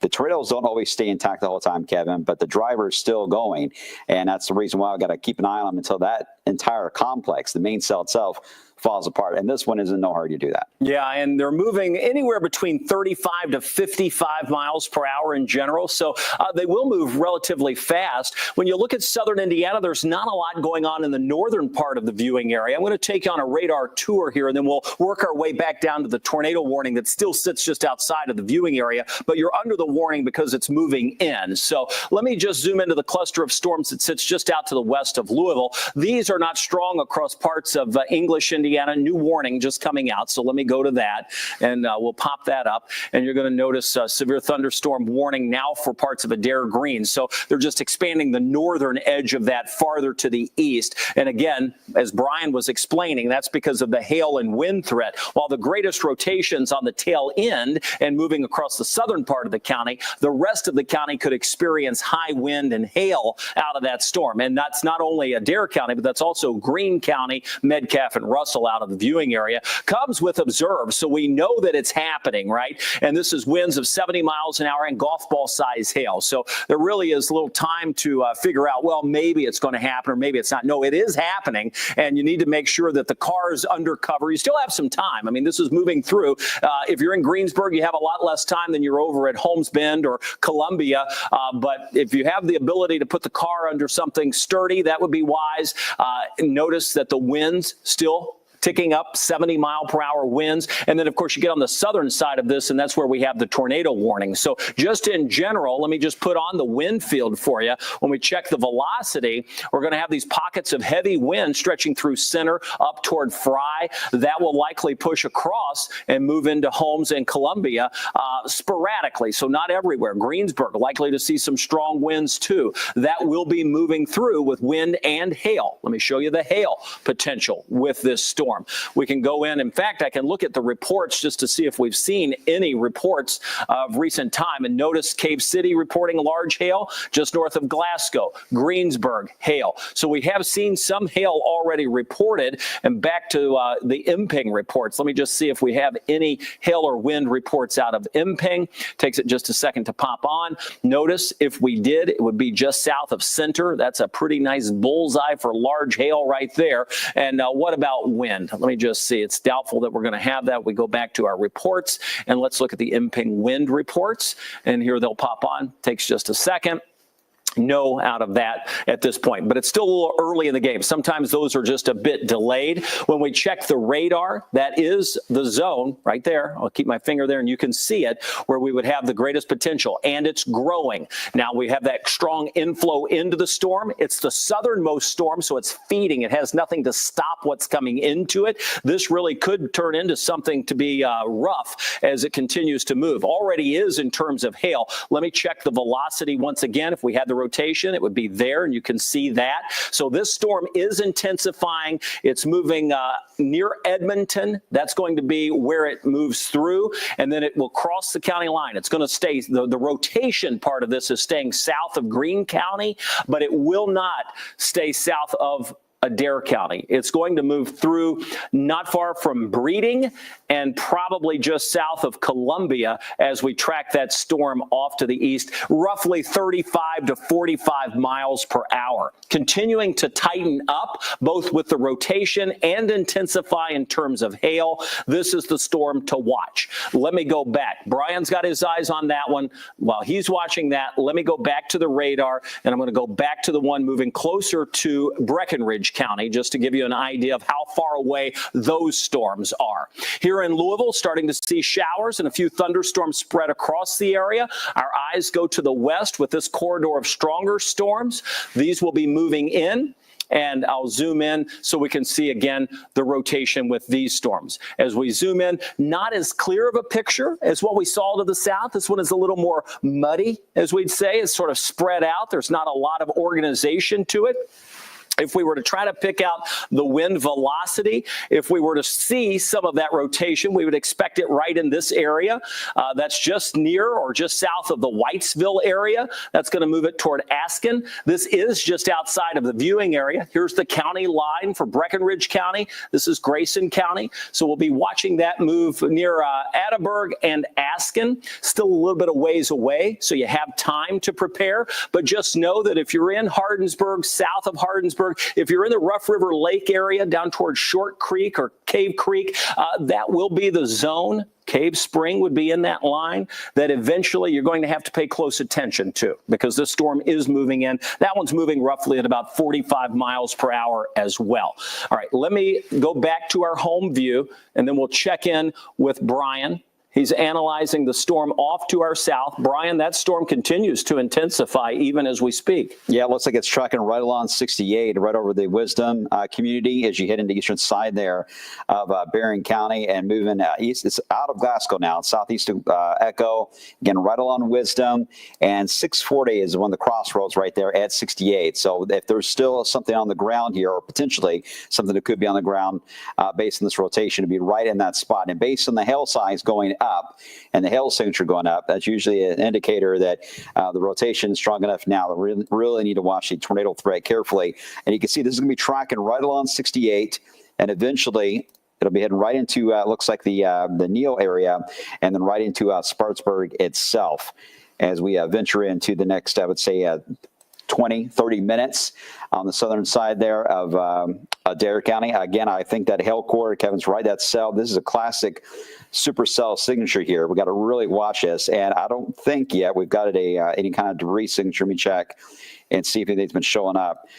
This is relatively, there's definitely some low values there, right where that's tracking on the southern and eastern side there of Berrien County. So we'll be monitoring that as it crosses 68, Kevin, right over a community. It's been relatively over a wooded area for a bit, but as it heads over Wisdom and then heading in the western side there of the county line in Adair, got to feel like some of those reports of wind damage may go up. Yeah, and I'm seeing wind damage coming out of parts of southern Indiana, too. Let's bring in Ryan Hoke. I see Pekin, Indiana, with trees into a gas line there. It looks like additional 50-plus mile-per-hour winds near Borden that's caused a tree onto a house. So even where we have no warnings across parts of Pekin, Indiana, or Clark County, western Clark County, we're still seeing some of those strong wind gusts as we focus on the warnings that we have, Ryan. Yeah, this was about a half hour ago. We've got quite a few damage reports out of Du Bois County as well, like part of a roof off of a house near St. Henry, limbs down at that location. On State Road 64, a vehicle hit a tree in the roadway and the occupant might have been injured. Again, this is Du Bois County. We're talking about that tree in the gas line on Crest Drive,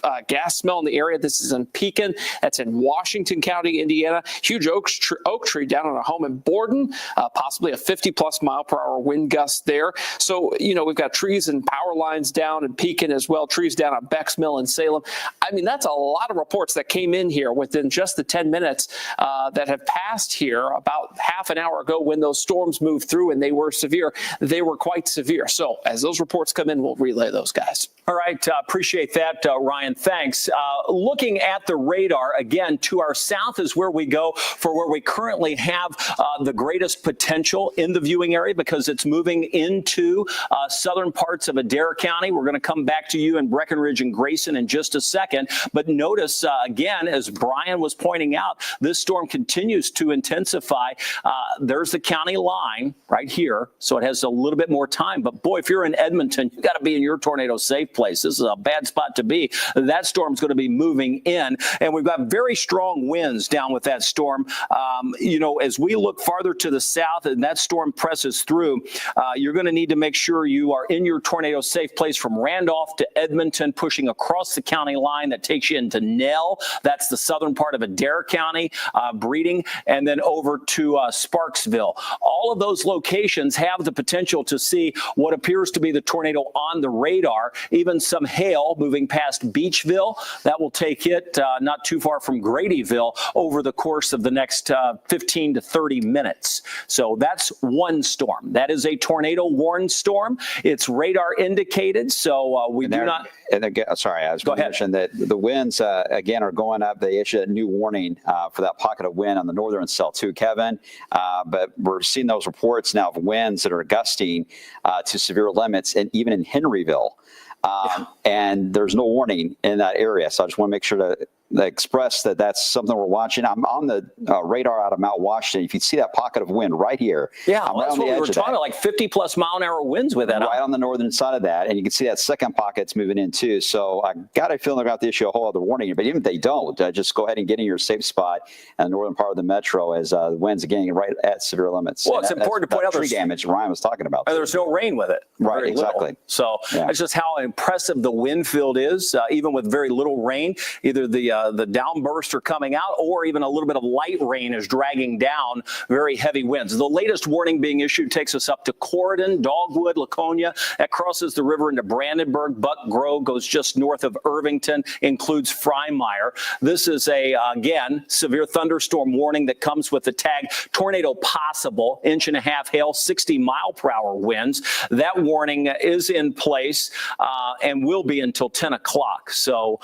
new severe thunderstorm warning coming out. This is again to our south. This includes Litchfield. So this is southern Grayson County. So that will be in place until 10:30. That's the warning until 10:30. Comes with considerable and 70-mile-per-hour winds. That's the one that's replacing the tornado warning. It looks like that may be coming in, but not for sure. Let me just go back to the home view so we can get our bearings together on where all the warnings are lined up. So the tornado warning sits just to the west. So they may continue that tornado warning across northern Grayson, southern Breckenridge. We'll watch for that. But regardless, with that Boeing segment coming in, very powerful wind could rake across southern half of Grayson County, and that would be that 70-mile-per-hour wind threat that's caused considerable damage, and that's what we're looking at there. The tornado warning to the south, and here in Louisville, I don't know where the maps go. This happened a while ago. There's the watch that's in place, 2 different timings, west of I-65 until 11 o'clock, east until 3. Here's the radar back again, and you'll notice some of those storms building into western Jefferson County. So let me zoom into those as we look across parts of Jefferson County. Again, doesn't take much to get very strong winds, and I think this is why we've been seeing, even with the lighter echoes on the radar building north, very strong winds reaching the surface. So for any of this, I would think a warning would be valid, and that's certainly into Floyd County, moving into the western part of Jefferson County. Doesn't look all that impressive on the radar, but the winds are impressive, and we could be tapping into that. Wouldn't be much to get a 40 to 60 mile per hour wind out of that, which could cause some problems. So back to our view, I'm going to pan this around. We'll start with the ones closest to Louisville. Should this hold, we would push this into Jefferson County. Right now, it's for northern Meade County, over into Breckenridge County. Cluster of storms pressing through Breckenridge County. Tornado warning near Fordsville. That's a very powerful pocket of wind there. We're likely going to have to fill the gap of southern Breckenridge and northern Grayson with either a tornado warning or a severe thunderstorm warning as that storm makes its motion to the east. Our view to the south shows, let me show you why that's a warning there. You can see where this is bowing out near Central City. That is pressing to the east, going to move through Morgantown, Welch's Creek, could hit Litchfield. Most of that should be just south. Certainly along the Western Kentucky Parkway, pretty powerful blast of wind coming your way, could exceed 70 miles an hour. New severe thunderstorm warning coming out. Get to that in just a second. You can see the latest one to our south includes parts of Greene County, southern Taylor, all of Adair. Tornado warning now moving through Edmonton. That is a strong signature where we've had large hail and the tornado potential. Let me go to this and we'll come back to that warning. The latest severe thunderstorm warning, well, remember we said we were going to have to fill that gap. They did that with a severe thunderstorm warning that comes with the tag tornado possible. 60 mile per hour winds, 1 inch hail. So that will not be a tornado warning, but it's a severe thunderstorm warning with that tornado possible tag. All right, we'll come back to that in a second. Let's go back to where we were, and that's looking at this sharp hook that we see on the radar, and we got the velocity we can show. Again, keep your eyes there. That is the rotation. Possible tornado in Edmonton. That will be crossing over. This is the county line that takes you into Adair County. The strongest part of this likely to go just south of Columbia. So we're watching this in particular. That is the strongest storm that we have on the radar. When we zoom into that, let me name just a few places. In this zone, you really do have to be in your tornado safe place. This storm shows great potential as it continues to move, and it has been moving off to the east. So I'm going to track this, and let me just pan this over, and we'll put a storm track on the center of this storm and call out a few places. So we'll go in, draw this from right here in Edmonton, and we'll track this just out to the east. And these are places like Nell and Breeding and Sparksville and Chance. Anywhere between now and about 9:15 would be the time to be in your tornado safe place. Go now, stay there until it passes. It's not going to last a lot longer. These are in your time if you're in that area. So that's Central Daylight Time. It would be anywhere between 9:58 and 10:13 for us here in Louisville, all right? So that's one area to watch. When we go back to the wider view, you're going to see the thunderstorm warning stacking up back to the west of us that are going to rake across central Kentucky and likely include us here in Louisville. Brian's keeping a close eye on the winds out of those storms. Let's go over and get a check of that with him. And I see the lightning on the SkyTrack cameras, so it didn't take long for the storms to fire even across western Jefferson County. Yeah, this is the core of it here the next 1 to 2 hours, guys. Let me show you the wind fields. This has been wild. The damage reports we're getting trees down.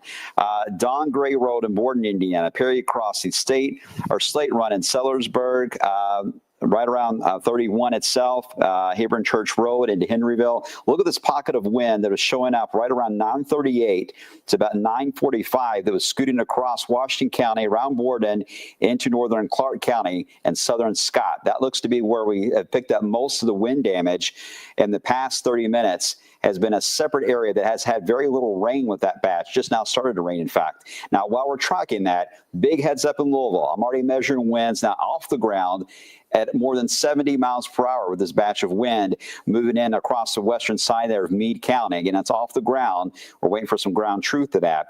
But this is a big heads up for Louisville. Yeah, and I tell you, while you're you're going to be a warning for that. While you're zoomed into that, Brian, look at the winds in western Breck County, too. They're really howling. They're ramping up big time in that area. You zoom in down to that spot. I'm on a different radar, so I'm on the terminal. But you can see that pocket right in that area moving into Meade County, Breckenridge. But I think the next in line, Kevin, I think we've been talking about this, it's going to be up and down all 65. So I think we're going to have a whole batch of warnings. Bullitt County and Jefferson likely will get issued. So if you have had to have much in the way of storm action in your area yet, you likely will see that change here very soon. So go ahead and be just weather aware, even though the radar doesn't look very mean in terms of the rainfall side. This has still got a strong push of wind with it that is obviously causing wind damage, even in areas that have not had a warning that's been out. So just be weather aware for the next 30 to 45 minutes, especially. But Louisville, I think, is next in line there. All right, we'll keep an eye on that. I want to take you farther to the south where we have the tightening rotation in southern Adair County. This is a real concern for folks in the southern part of the viewing area. We mentioned Edmonton. Look at that sharp hook on that storm. This is showing a classic sign of rotation as well as the potential for the tornado. When we look at the velocity, you're going to notice the gate-to-gate wind passing by Edmonton. That is likely a tornado. It very well may be on the ground. If you're in Nell, you have to be at the lowest level away from windows. Let me see if we can put on the debris tracker to see in this area if we see, yes, we possibly do have debris. So that tells us in what would be a relatively rural area that we could have some debris being lofted. What that means is the tornado could very well be on the ground. That is one place that we've noted over the last half hour to 45 minutes as we've been tracking this out of Hart County, pushing it through the Edmonton area where, yes, we very well may have a tornado on the ground. We haven't had confirmed sightings of it, but based on the radar, both with the debris, which we'll wait till the next signature comes in, but that lines up pretty good right there with what would be the velocity. And let me pop that on. Again, keep an eye. Right here's where we're looking, and we pop the velocity on, and it should be right there with the rotation, and it is. That's 86 mile per hour rotation, by the way. Yeah, so when we're looking at the gate-to-gate rotation, the wind speeds that the radar is measuring, you have to keep in mind the radar is a bit far away for this county, so the radar is coming out of Fort Knox. That means as we go out with distance, we're shooting a little higher into the atmosphere, but regardless, it is impressive. And for it to see that debris, that is impressive as well. So this is a high concern as it moves into the southern part of the viewing area.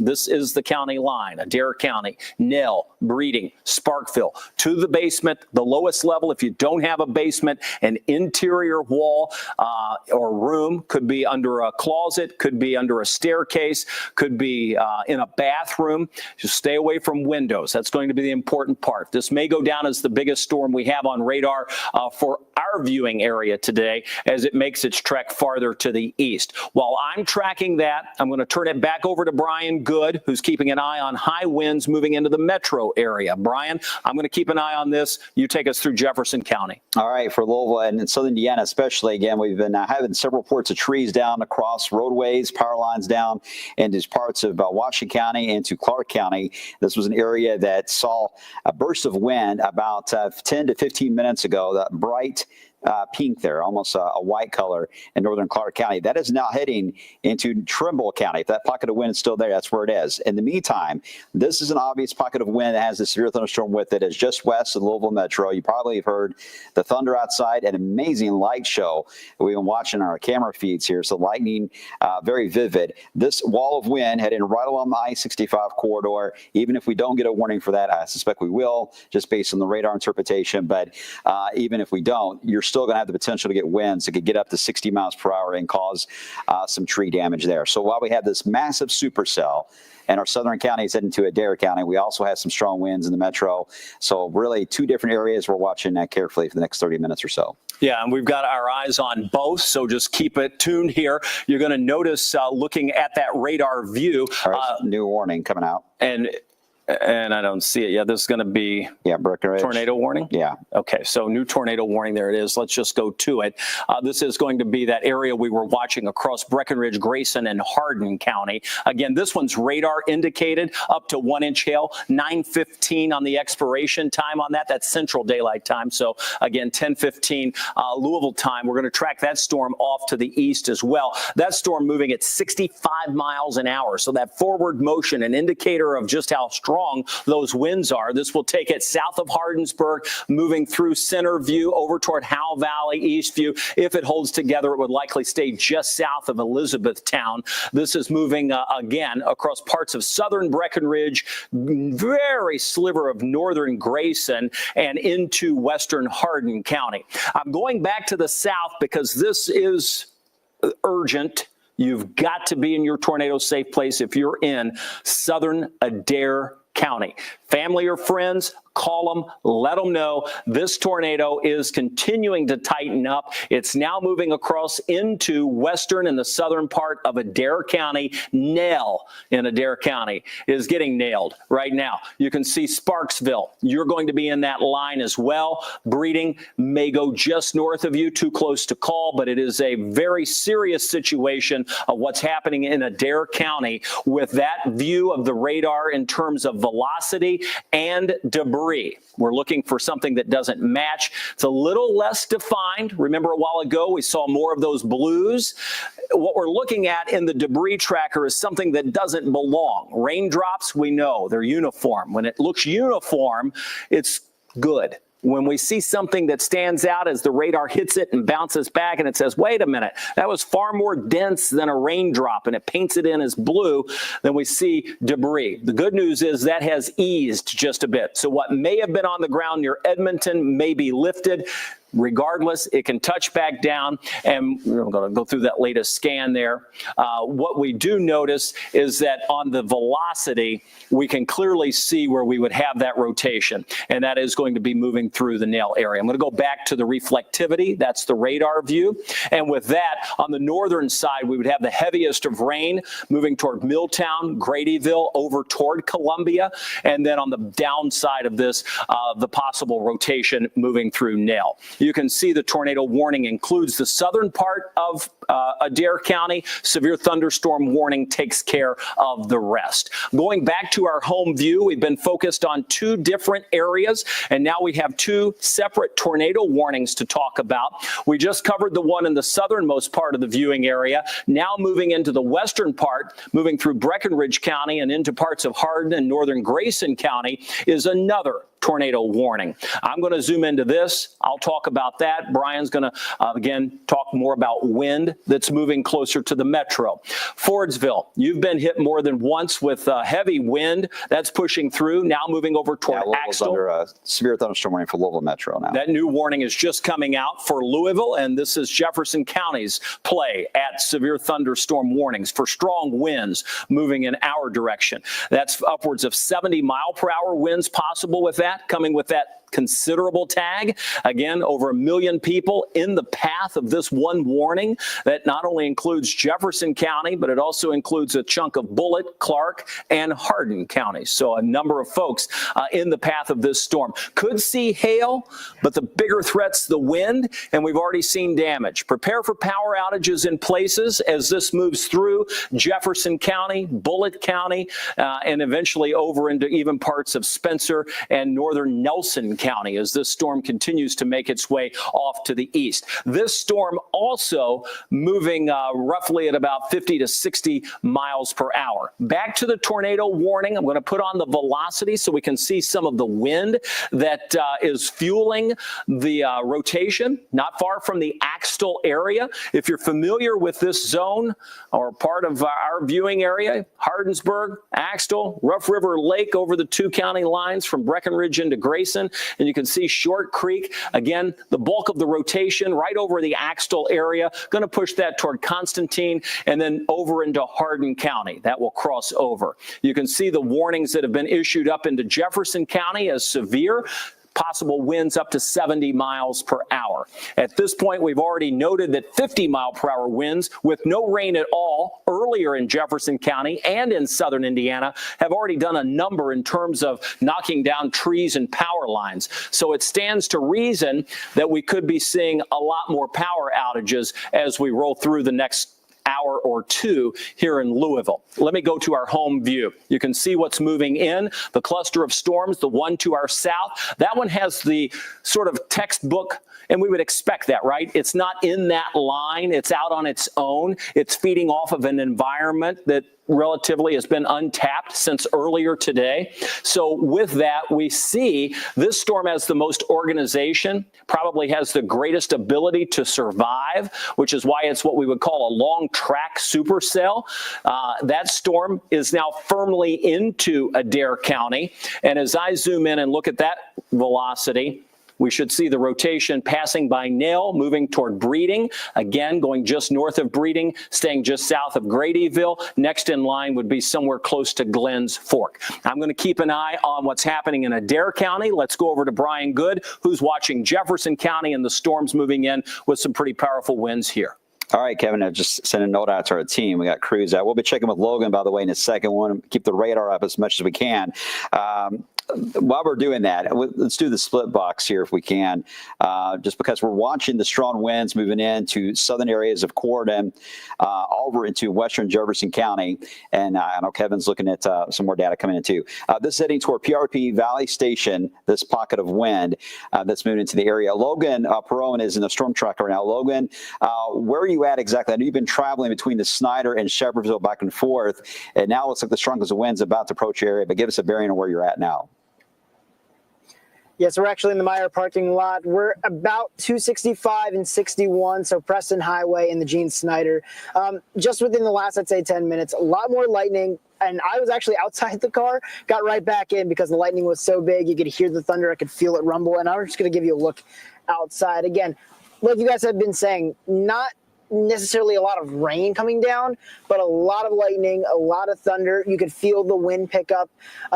Again, we've been all over the southern Louisville metro tonight. We've been down in Bullitt County, Shepherdsville, that area. We have been seeing, again, a lot less rain, more lightning, more thunder as you guys have mentioned this other system starts to move through and we start to see this more in the metro. So we're going to keep it in this area as this comes through. We're going to see what we can see in terms of lightning and wind. And again, if there's any damage, we'll go on and find it, but we'll send it back to you guys right now. Logan, thank you. Appreciate it. Stay safe and let us know if you experience anything on the intense side, especially as these storms roll in. They're about 10 to 15 minutes away from you, Logan. So we'll be watching that. Again, this is in the southern and southwest side of the metro, southern areas of Harrison County, very close to the casino, heading into PRP Valley Station, all the way down to about Mudraw Hill. That's where some of the stronger pockets of wind, again, radar estimates at times have been exceeding 60 up to 70 miles per hour just off the ground. Whether or not we get some ground truth to that, something we'll be watching carefully.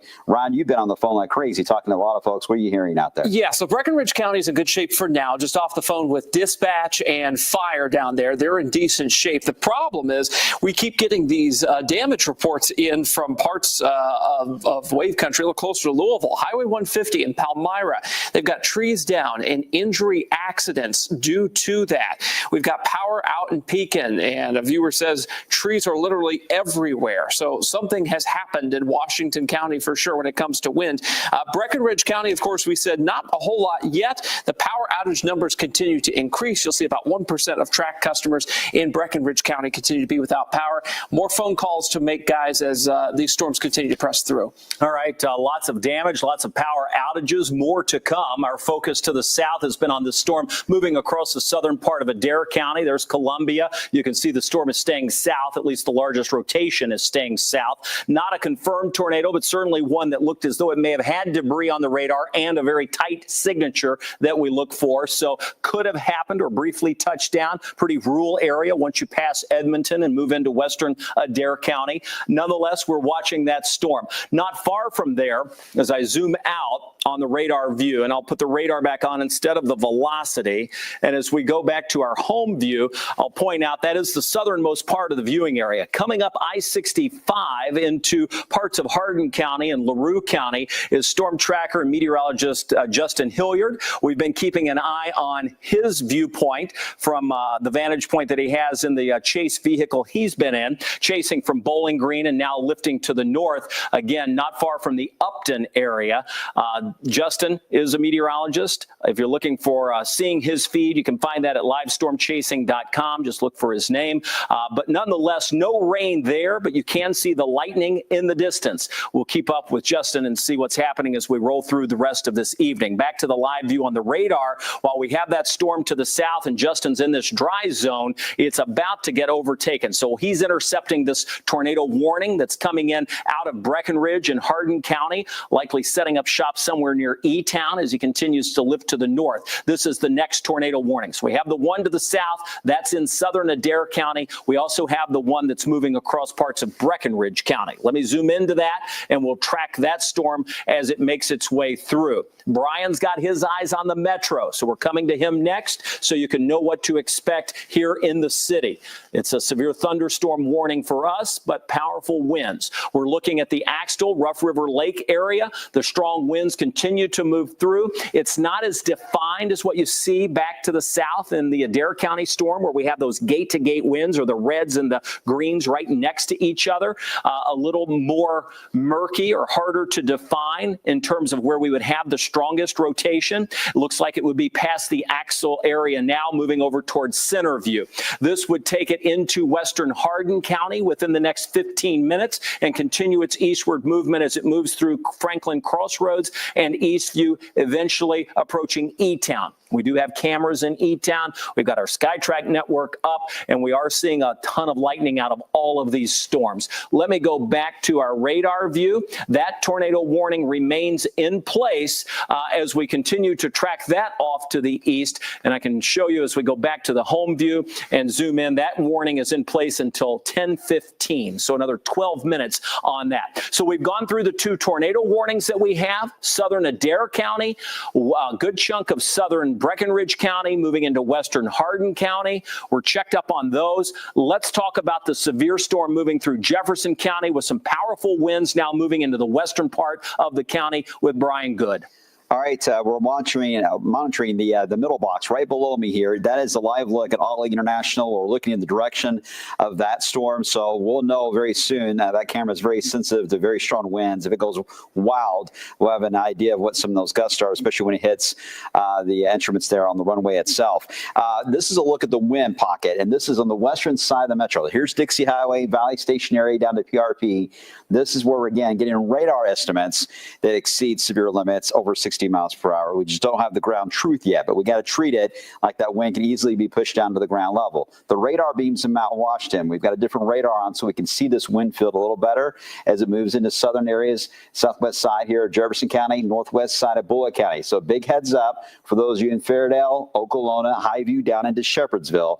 This wall of wind heading right over you toward McNeely Lake and eventually into Fern Creek, heading off to the east at a very fast rate. Ryan Hoke, stand by. You're monitoring some of these wind gusts that continue to escalate too as this pushes through, Ryan. Yeah, these aren't Doppler radar estimates. These are from weather stations. 36 mile per hour gusts in Corydon, 30 miles per hour in Jasper. And we can even drill this down into the metro. Our own weather station in the Wave Weather Garden now reporting a 27 mile per hour gust. That doesn't seem like a lot, but it's pretty low to the ground, so that's pretty significant. There's JVY, that's Clark County Regional Airport there. Jeffersonville just gusting now to 29. So we're starting to see that camera shake a little bit. These wind gust numbers are coming up. Guys, the wind is here stay away from doors and windows. Stay inside as this storm passes through the metro. New tornado warning that just popped up on the top of your screen, Ryan, is on top of ours, too. This is going to be Adair County. We'll take it back down there. They're just taking it through the rest of the county, so it's moving past. Let me center that up so you can see it fully.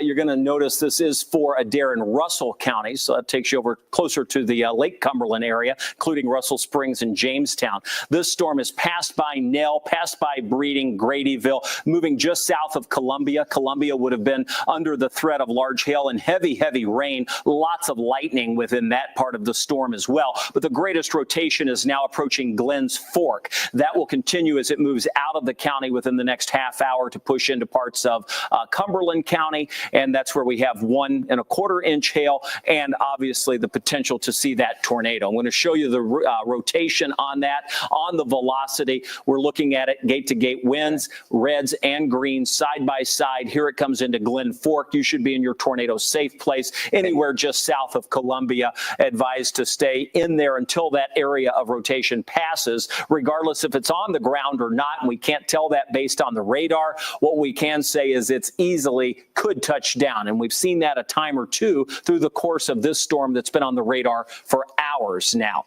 When we go back, Kevin, I just want to mention real quick, I just watched transformers blowing at Ollie International. Oh, no kidding. So just FYI, that strong pocket of wind moving in. So we'll be watching that carefully. We don't know yet what the speed's on. Just want to at least mention that we're monitoring that. If anyone hears those loud booms in the distance there. Pretty common in strong winds, but when you get more than one kind of image like that, it catches your attention. Yeah, no question. And talk about the wind speed and where those are. Let's go back to the pockets of wind for Jefferson County. That's right there, right across, I would say, Fairdale, Auburndale area, all the way into right around Valley Station and Fairdale itself. The Snyder Freeway. It's just right over the Jefferson Memorial Forest. And Ryan, you were just telling me about the wind. Was it in Jeffersonville or the Weather Garden at 30? Yeah, Weather Garden right now is at 27. Is at 34 miles per hour. That's just updated. That's a sealed. That's only like 30 feet off the ground with all these buildings around. So that's significant, even here in downtown. Let's show you the look of the SkyTrack camera again. This is on the northern side of that pocket of wind. And we'll get back to Kevin as we're still watching that tornado warning there carefully into Adair County. But let's show you the SkyTrack, and this will show you a live look to that giant UPS hanger there on the right-hand side. And this is where, again, I just looked over and saw the transformers blowing in the distance on the bottom right where our little icon is there. Is where they're blowing. So we'll be watching as it moves in. It's just now approaching the airport. We're right on the northern. You can see the camera. Yeah, really starting to ramp up there. As soon as it hits the sensor, I'll let you know, Kevin, what the gusts are, as that should be getting that number out here very, very soon. Well, that's the good part about where this is hitting is we do have measurements there at the airport. So we'll get the 5-minute or immediate observation as that moves into Jefferson County. Corydon, 55 miles per hour, just updated personal weather station. So Corydon, Indiana, sitting just back to the west, 55. So we would suspect that we're at least at that, probably a little higher. All right, to the radar view, we're going to track this line of storms. We'll start with the metro, work our way down. We'll check back in with Brian so we can see more of the detail on that wind. We go into the metro, some of this rain spreading up into Oldham County at this point from LaGrange, eastern Jefferson County with rain. Many of us under that severe thunderstorm warning. Again, it is in place for wind, not tornadoes, but wind. But those winds could exceed in areas, especially along that 65 corridor right now, upwards of 60 to 70 mile per hour winds pushing through. That would certainly cause power outages and transformers to blow. We go to the latest severe thunderstorm warning that we have. It's downstream from the tornado warning that we've been tracking, moving across parts of Breckenridge, northern Grayson, and Hardin County. This, again, fits what we're going to transition to now as time wears on. Instead of the individual tornado warnings that were more likely earlier, this will become a more linear line of storms, and that's typical. And there will be likely wind damage along many points within that line. So instead of there being one solid tornado warning, you get the 70 mile per hour considerable damage potential from this line of storms. And that's why this polygon is shaped the way it is. So you can see what they're looking at. It's that band of storms. A strong pocket in downtown, right along the Ohio River. In fact, I'm turning the SkyTrack over there. Let's go back over to you. I see it moving from Jeffersonville to Mockingbird Valley. That's going up. that's likely would hit the weather garden moments ago Ryan was talking about, and likely came through the Cordon area. It's now right there on 71, heading toward areas right along the Ohio River and Mockingbird Valley and your Ballard High School there, Ryan. I'm just getting this from National Weather Service chat. 71 knot gust at STF just now. That would convert to 81 miles 82 per hour. miles an hour. Look at it there. That's Holy on cow. the top winds we were at. Yeah. That is impressive with just a severe thunderstorm warning. So we're at 82 mile per hour winds hitting at the airport, and that was just within the last minute or two. So that's why the weather garden has seen, and those were sustained to 49, gusting to 82. Super impressive. Let's, in fact, keep us up in the box. Brian's radar, he's got the sort of threshold turned down on that, so we can see that just a little bit better behind you, Brian. Let's walk through that. I want to stay on Brian and that radar max 2 so we can track the pocket of that wind. So this was about the time let's put up max 2. This is about the time it looks like it hit about 10:07. That would be about right for the airport. Let me get the camera back up. Hopefully it got still the image. It may take me a second, but that's when we had that pocket in southern Jefferson County. The image looks a little different because I had to switch different radar views, but you see that pocket. Let's take max 2 full, and then we can watch. Thank you. I appreciate it. Right there over, here's the airport area. This is where that strong pocket of wind. I got a feeling we're going to end up with higher reports of wind right in downtown Louisville with that gust. Let me show you where it is Mettinger now. Tower, 82 miles per hour, about 360 feet off the ground. That makes sense. I'm right through there. That's now moving right into southern side here, Clark County. Near Northfield. Yeah, right over Northfield area, along the Ohio River, heading toward Transylvania Beach at before long. It keeps going, eventually into Prospect. So heads up, if you are in western Oldham County, northeast Jefferson County, not far from the northern Brownsboro Hospital area, Brownsboro Road, all the way into about Utica, wind gusts over 70 miles per hour, already been measured over 80 miles per hour in Louisville. And I am trying to go from memory. I don't know if that's the highest we've ever been, but I think it's up there.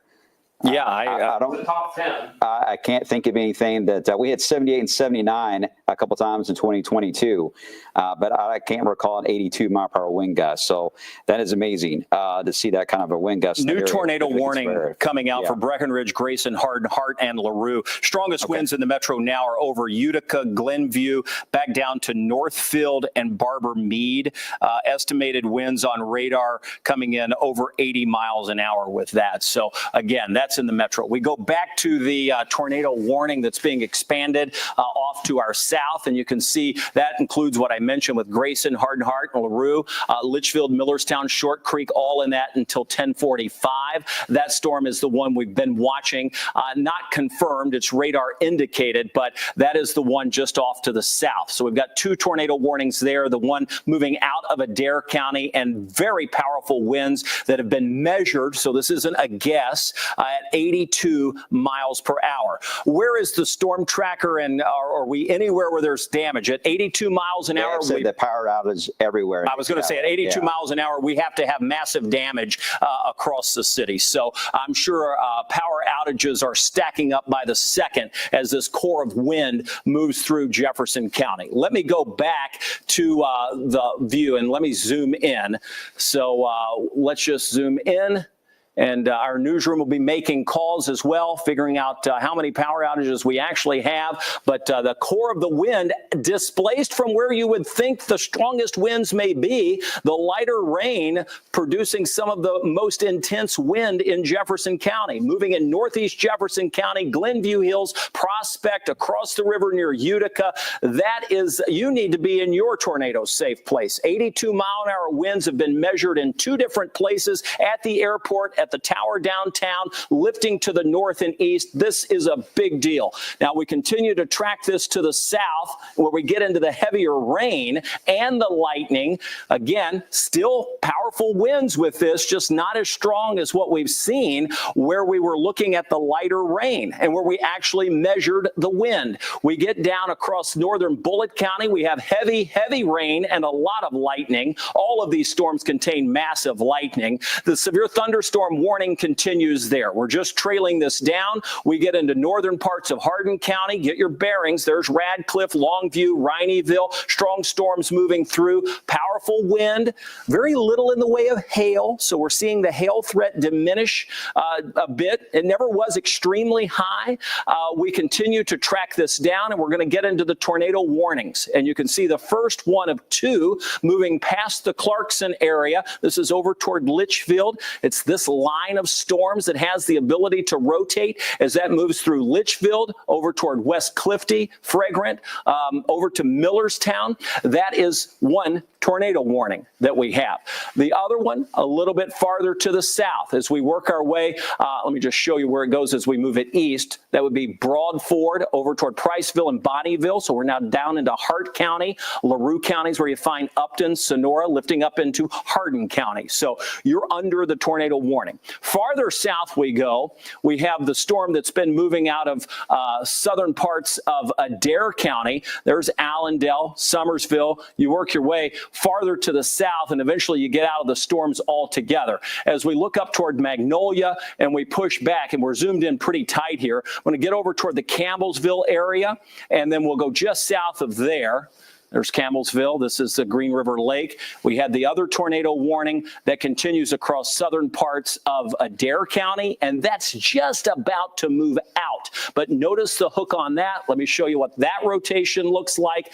I'm rolling through this because we have the potential, again, right on that county line, to see powerful winds. But boy, we have 80+ mile per hour winds in the metro. Let's go to Brian Good, who's been tracking the latest pocket of heavy wind here. Yeah, I'm just checking on my family right now, and there's no power at my home at the moment. So I'm sure it's a common theme everyone's witnessing. In fact, some of the strongest wind right now is moving right there into Mount Washington. So we're watching that area as well as Oldham County. But I got to stress, this is likely a 70+ mile per hour wind gust moving right into Highway 44 near Bullitt East High School, heading eventually toward Plum Creek Road area as you move into western side of Spencer County and the northwest side of Taylorsville. Meanwhile, the other pocket of very strong wind moving into officially an area that doesn't have a warning right now, but that's going to be moving into Goshen, into areas of Oldham County.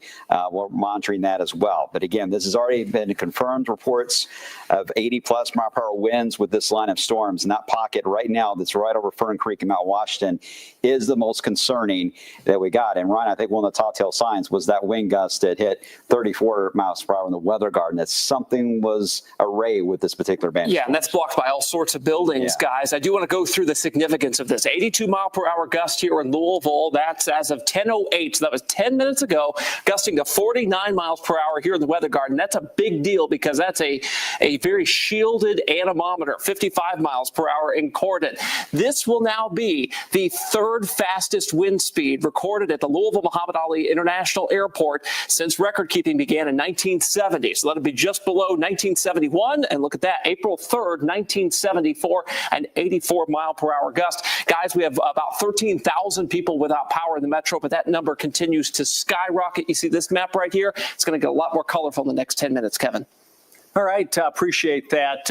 Again, power outages increasing by the moment. You can see the lightning. We have the storm tracker out. We also have a number of trees that are being reported down along I-264. That's the Watterson eastbound, not far from mile marker 8. So that's going to be a zone that we have to look at. When we check the radar view, you'll notice we have severe thunderstorm warnings moving through the metro. The tornado warning for Grayson, Hart, Hardin, and LaRue, and the one moving out of Adair County. So as the one moves out of Adair County, that's out of our viewing area. New severe thunderstorm warnings are coming out for parts of southern Indiana and now including Oldham County. You're going to notice that this has been observed because of the measurements that have taken place. And there you see radar indicated. That's for the Franklin and Jefferson storm. Let me pan this down and you'll see the latest warning as we look to Oldham County. If I can get that one to light up. Get out of the Louisville one. There it is. Again, that one considerable with 70-mile-per-hour winds possible as we move that storm across parts of Oldham County. Again, these storms have the ability to produce damage because of the forward motion and the winds that's sort of associated with them. We've been pointing out pockets of wind, and that will continue. When we look at the tornado warnings that we have, those have been a little more diffused across parts of Breckenridge and Grayson counties, now moving through western Hardin County. So I'm going to zoom into those down to our south. And as we take a look a little closer at all of these storms passing by, we're still focused very much on the very powerful winds. I mean, what could go down, not only as a top wind speed for Louisville, but may have caused the most damage, was with light rain falling. Not the tornadoes, not the large hail, not the anything other than massive wind. And that's what we saw kicking in at the airport. It's now down to a gust of 62 miles an hour, but it was up to 82 just a bit ago. So let's zoom in a little bit farther to the south. We'll keep Louisville in the frame. The tornado warning passed Litchfield, and I'm going to put the velocity on this just to see if we have any sharp rotation. But at this point, there is a pocket of heavier wind, and let me zoom into that just a little bit more. Sometimes we have to zoom in so close just to see these little pockets of wind, but boy, if you don't, you miss it. And that is a pocket of wind passing by Litchfield near Peonia. That's going to move over toward Fragrant. And again, a wall of strong wind moving into West Clifty along 62, but this is a burst of wind that sits just to the south and east of the Litchfield area. That is, again, in the tornado warning down across parts of Grayson County, moving eventually into Hardin County. When we take the view, and I'm just going to pan this over to show that that tornado warning continues and will expand all the way up to Sonora and Upton. As we go back to the home view, while we have our eyes on the wind going on across parts of Grayson and Breckenridge County, we also have our eyes on what's happening off to the north. New severe thunderstorm warnings are coming out along this line of storms that are passing through. The latest one, again, for parts of Edmondson, Hart, and LaRue, and even Warren County down toward Bowling Green. This Boeing segment that is pushed out, we've talked about, that has the ability to produce considerable damage in the fact that that's a forward push of wind. Anywhere along this Boeing segment, there will be wind. You get down to the Tennessee border near Hopkinsville, new tornado warning that's just come out for that. That's outside of our viewing area. Let's go over to Brian. All right, Kevin, I wanted to look up the winds here. There's a top wind gust we've had on record here into Louisville. The highest is actually 84 miles per hour that we have recorded. Back in 1971, number 2 and number 3 there are going to take the spots. Happened again in 1974, of course, during the severe weather and tornadoes that we had in the super outbreak of 74. So this 82 miles per hour would be our third highest ever recorded, and the highest we've had since 2023 when we had the back-to-back wind events in March and April of that year. This is a very significant and a rare event that we've had happen here in the past 30 minutes, Kevin. Not only did it beat it, but it beat it by several miles per hour. Yeah, exactly. So it's, we thought that was a bad event in 2023, especially having back-to-back. But again, to have it rival, I mean, it's the strongest winds technically we've had since 1974 and the April 3rd tornado outbreak. Wow. The winds in Jefferson County are easing as that storm pushes over into Oldham County. We're tracking that.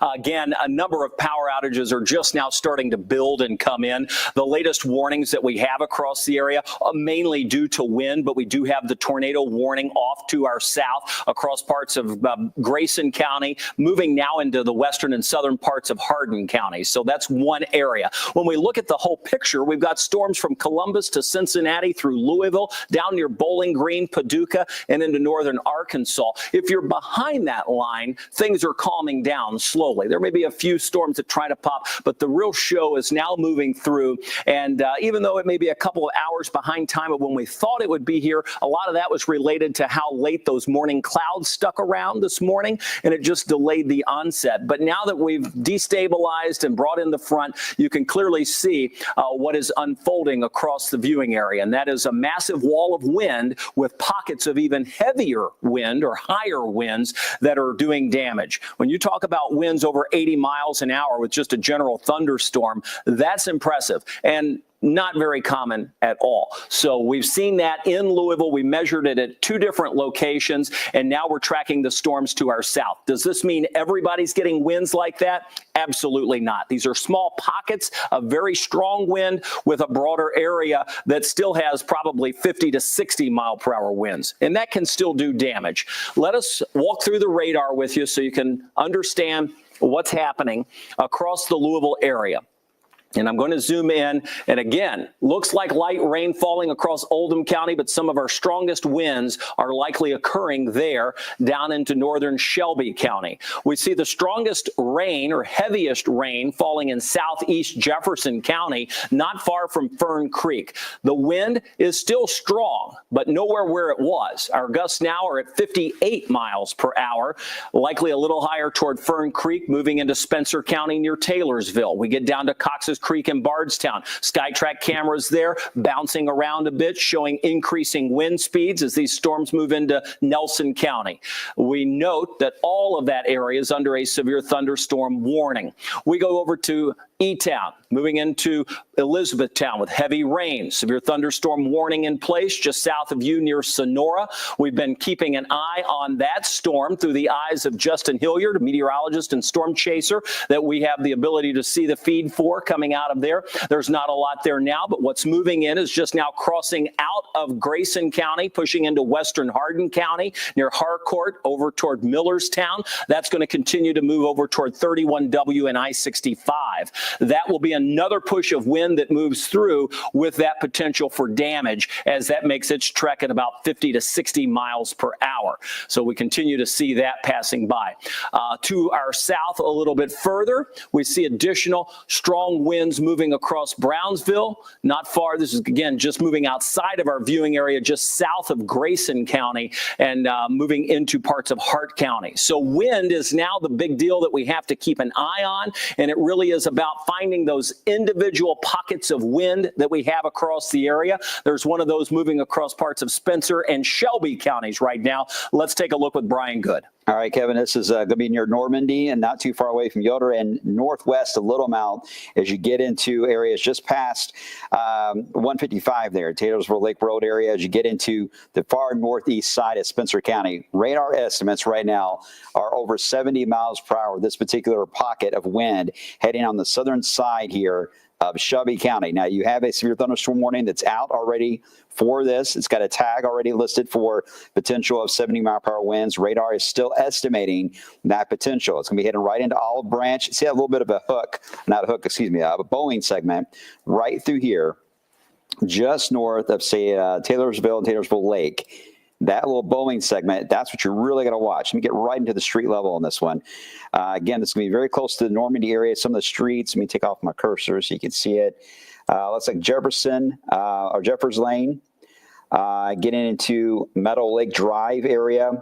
Also, as you get out to the east, John Henry Road, Yoder Tipton, Buck Henry, Forester Lane, Travis Road, and there's another strong pocket right there. I can't read the name. Normandy Road. Normandy Road. Then also on the southern side of that, you get near Bashir's Creek. Our friend that watches all the time, Angela, if you're watching, I hope you're all right. She's in the path of that as well. So we'll be watching as it heads toward Highway 44 and Old LaGrange Road area as you track into the southern parts there of, say, Finchville into Shelby County. It's going to hit a couple of gauges here, Kevin, very soon, if it's not already, and we should get some real-time data on that as it moves by. I want you to zoom up to Oldham County. Let's go back to that view with Brian, and we'll just have a conversation here. Matt just sent me a message saying we just had 73 mile per hour winds in LaGrange at 10:26. That's about 3 minutes ago. So if you're looking at LaGrange, you can see the pockets of that wind moving through there as well. What time was that again? About 10:26, somewhere right through there. 25, 26, something like that. Yeah, it has a little bit of rain fade in that, so it's hard to see it. But it could have been brought down by the rain. Yeah, in fact, right at that point. Yeah, right along 71. That is heading quickly, by the way, all the way into Carrollton. So if we looked at that, we would say even over toward Newcastle at this time at 10:29, line where you have those dead spots in the radar. That could be rain bringing down those very strong winds. We do have measured in Lagrange on the mesonet at 46 miles per hour. Okay. So, yeah, and I guess it depends where you are exactly, obviously. But a lot of these pockets of wind with 50, 60, 70, and in some rare cases, like it was here in Louisville, 80-mile-per-hour winds. The bulk of the wind is past Louisville, but now it's to our east, parts of eastern Spencer County, north of Taylorsville, moving now east of Normandy, and then pushing into southern parts of Shelby County. And that would be places like Figs and Southville next in line. So impressive. While we're keeping this up, let's go to Ryan Hope. Yeah, we've got our first photo of some damage here in Louisville. This is a tree branch that's down in someone's driveway here, Jonathan's driveway in Okolona. You'll see that here.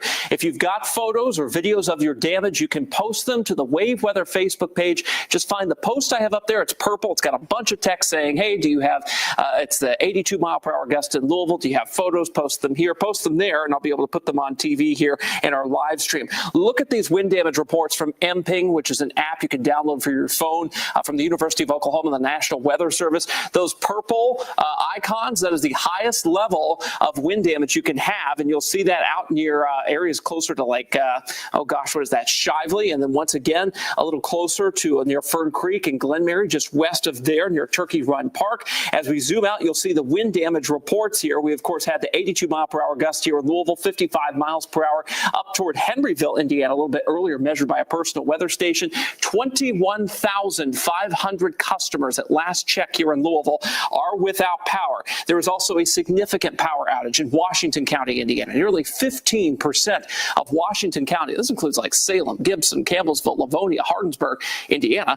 All of you folks up there, 3,532 of you are without power right now of the 23,000. We can query the Louisville, Jefferson County area as well. It's a little bit behind, has about half the number of actual. This will catch up here in about 20 minutes or so.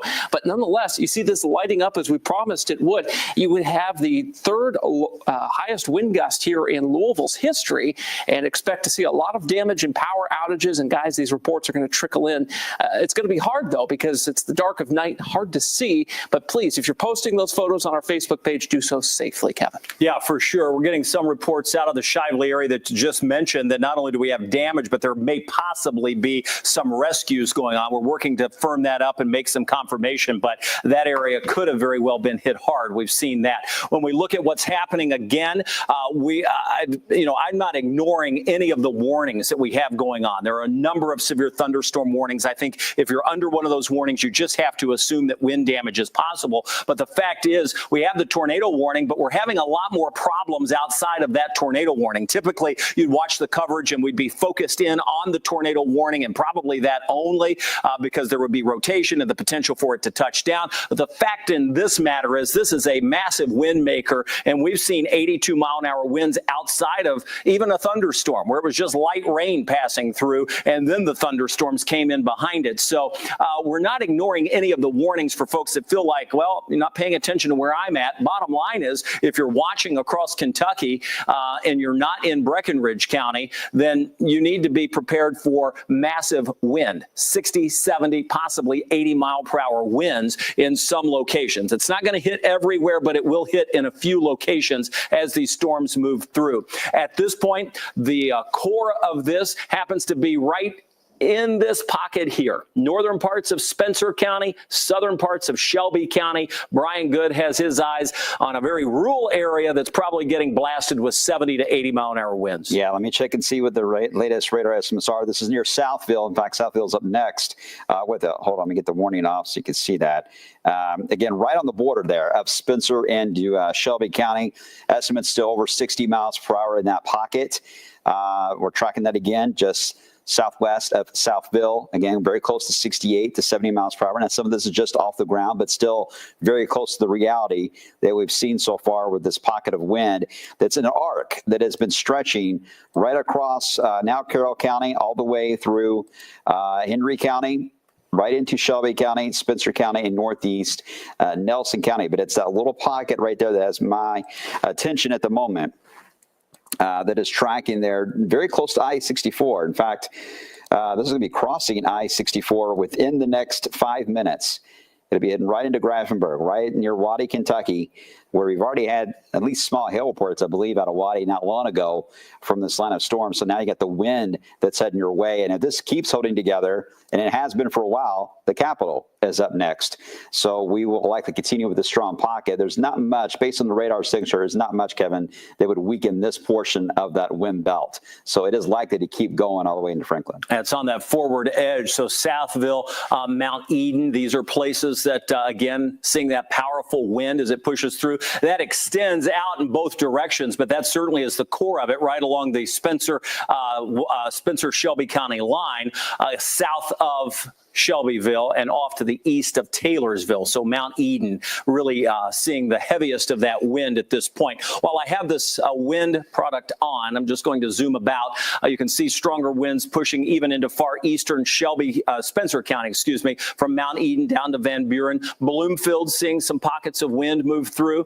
And then we'll make our way back to the south as we work our way through Bardstown. Looking back to the north, you can see moving into parts of western Nelson County, over into northern Hardin County. There's Radcliffe. Again, some wind showing up there. Down toward Rineyville, moving even into Elizabethtown. Some wind moving in. I'm going to go back to the home view here as we take a closer view of what is on regionally, and I put on the radar from Mount Washington. This is the terminal Doppler radar. Can be a little more sensitive, especially in the metro area as we track these storms. I'll take that off for a second. Just go back to our normal radar view, and you can see the warnings that we have. All severe thunderstorm with the tornado warning moving across parts of Hardin County at this point. Let me check that. I was just looking at that while Brian was talking. There is very little sign to pick out the rotation on that. That squiggle in there is likely the reason why that has the tornado warning.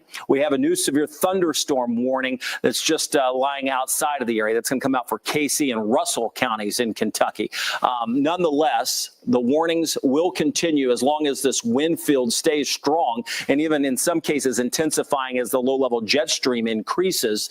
When we check the velocity on the tornado warned storm, it's still just that push of wind. Now moving past Sonora, we pointed out that we've had storm trackers and storm chasers on these storms. I want to show you what that looks like. Justin Hilliard is a meteorologist from Louisville, and he's been chasing these storms all the way from West Kentucky through Bowling Green and now back up into central Kentucky. So as these storms make their way back to into our viewing area, you can see not too far from the Upton area, moving closer to Elizabethtown, and that is again where we have Justin's live video coming from. Lightning is. I was real close to Smyrna, it looks like. I was getting ready to say, I think he's in southern Jefferson County at this point. We're refreshing the map here so I can see it. There. But the lightning, you're right, is impressive. So he's coming up to Minor Lane Heights as we bring that into Jefferson County. So I just wanted to point that out. So we are watching. He was passing through this area at this point, the heaviest wind, now approaching Hodgenville, Roanoke, as you work your way into northern LaRue County. Let's go over to Ryan Hope. Okay, we've got some new imagery of the damage here in Louisville. In fact, some pretty impressive video. This is from Cooper Chapel Road,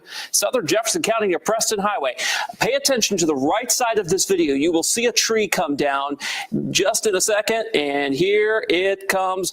Boom, tree comes down right in Andy's backyard. She unfortunately stopped recording right when it hit the ground, but you can see that that has been a tremendous amount of damage there. And look at this. This is from Courtney Smith in PRP. Wow, that is a large tree all the way down, pretty much snapped at its base there. These power outages continue to stack up as well here in Louisville, over 20,000 without power. Significant power outage in Washington County, Indiana as well, guys. Keep sending in your photos and videos. Wave Weather Facebook page. It's the purple post that says 82 mile per hour wind gust in Louisville. Comment on that with your photos and videos. They'll appear here, Kevin. All right, we've got a tree on a house over off in the Taylor Berry neighborhood. That's off of Wordle. We've got crews going there. Sounds like a rescue may be going on. We'll bring you that coming up in just a few minutes. We are tracking these storms through the area. They had a history of producing massive wind, the highest wind we've seen in Louisville in a long, long time, with just the thunderstorm winds at 82 miles an hour. That was measured at the airport. We also measured 80-plus mile-an-hour winds atop one one of the buildings downtown here in Louisville. So those winds are blasting through. They've weakened in places, but we still are tracking a pocket of heavy wind that's been along the border of Spencer County and the southeastern part of Shelby County. That continues to move off and taking aim into Franklin County. More on that in just a second. We go all the way down into the central part of Kentucky from Bardstown to E-Town, past Litchfield, but moving toward Hart County and Munfordville. Still strong winds associated with this. The hail threats become less, but we do have pockets of strong wind in all of this area. The strongest pocket we're watching happens to be moving in Shelby County, and Brian has had his eyes zoomed in as far as we can on these radar views just to show exactly where those wind gusts are the strongest. And again, 60, 70, and in some rare cases, perhaps near 80 miles per hour. And Brian, we're looking near the Harrisonville area. Yeah, we're running to an area where the terrain gets a little more hilly, of course, so the winds may vary a bit on speed, but we know that it can produce 82 miles per hour in a very wide open area like Ollie International, or even in the middle of downtown Louisville, where we had wind gusts over 80 miles per hour.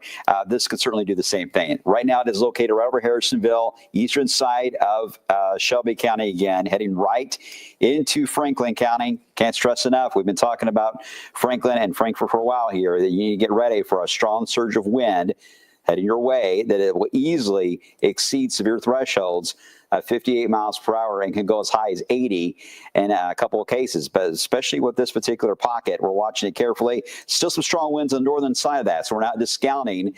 There is still a surge of wind from Henry County all the way into Carroll County, but it's just about out of the area because it's moving a lot faster on that portion of it towards Cincinnati than it is on the southern flank of that. It really stands out when you look at it in a wider view. You see the other warnings that are out now in central areas of Kentucky. By the way, for those of you in Indiana, the front itself hasn't quite cleared Indiana yet, but your odds of seeing things develop are right now fairly slim. They would have to connect the storms out of Dayton, Ohio for them to pop, and so far that has not been the trend, but you've already had wind damage.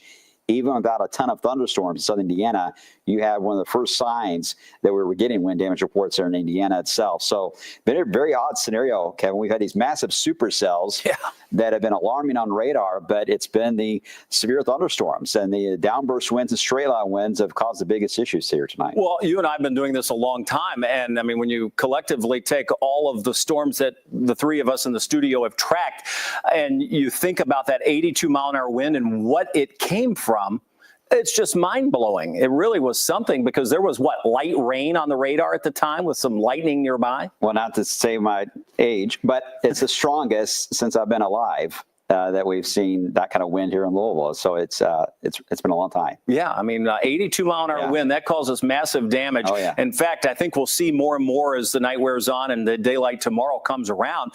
But you can't get 82 mile an hour winds. And we think back to Ike and the damage that left behind. While that was across a much larger area, wind speeds were that impressive. So this was much more isolated. But in those isolated areas that it hit, I can guarantee you there is damage at 82 miles an hour. Right now, it's southern parts of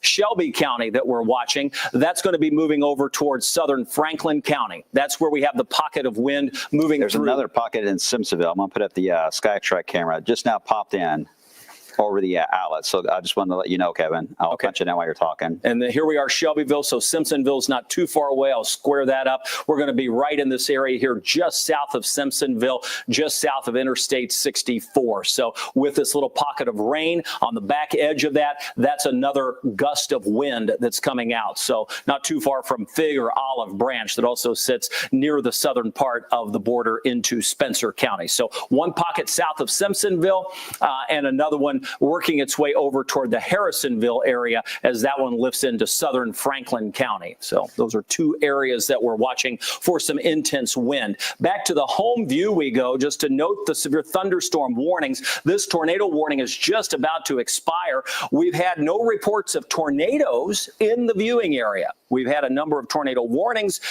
just north of the viewing area as we track those very close to the border of both Lawrence, Jackson, and Jennings County. We did have tornadoes on the ground there. We certainly had strong signatures to our south out of Bowling Green, moving over toward Columbia. That tornado warning continues, but it's outside of the area, moving into parts of Russell County.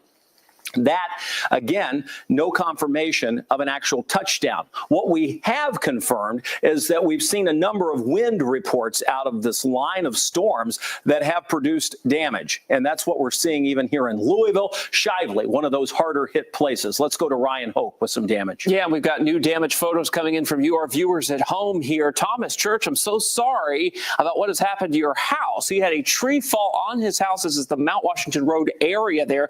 You can see all the branches covering up the house. If you look at the roof line, you can see where the gutter is bent. Yikes, sounds like an insurance claim to me. You'll notice as we head down toward Albany Avenue, this is in the Crescent Hill neighborhood, a little bit different of an area here in Louisville than we have been talking about. That's just a mess there. Look at that backyard. It looks like tree debris all over the place, that heavy wind gust, of course, affecting areas a little closer to the Highlands and Crescent Hill. The power outage numbers are now updated for the Louisville metro area. That's 21,572 LG&E customers without power in Louisville. That's a 5.3% power outage here in the city. That's pretty significant.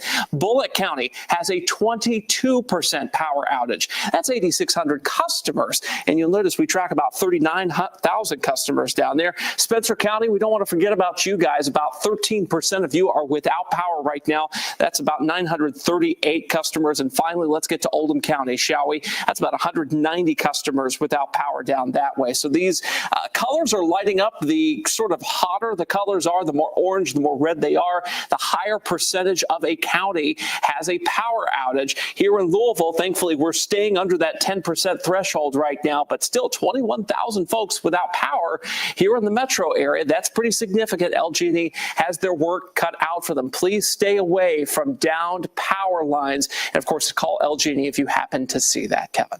All right, appreciate that, Ryan. We've got two pockets of wind we're watching. I've got my eyes on southern Nelson County. Happens to be near New Haven, which is where I'm from. That is going to be a pretty good burst of wind moving through. So prepare for 60, 70 mile per hour winds with that.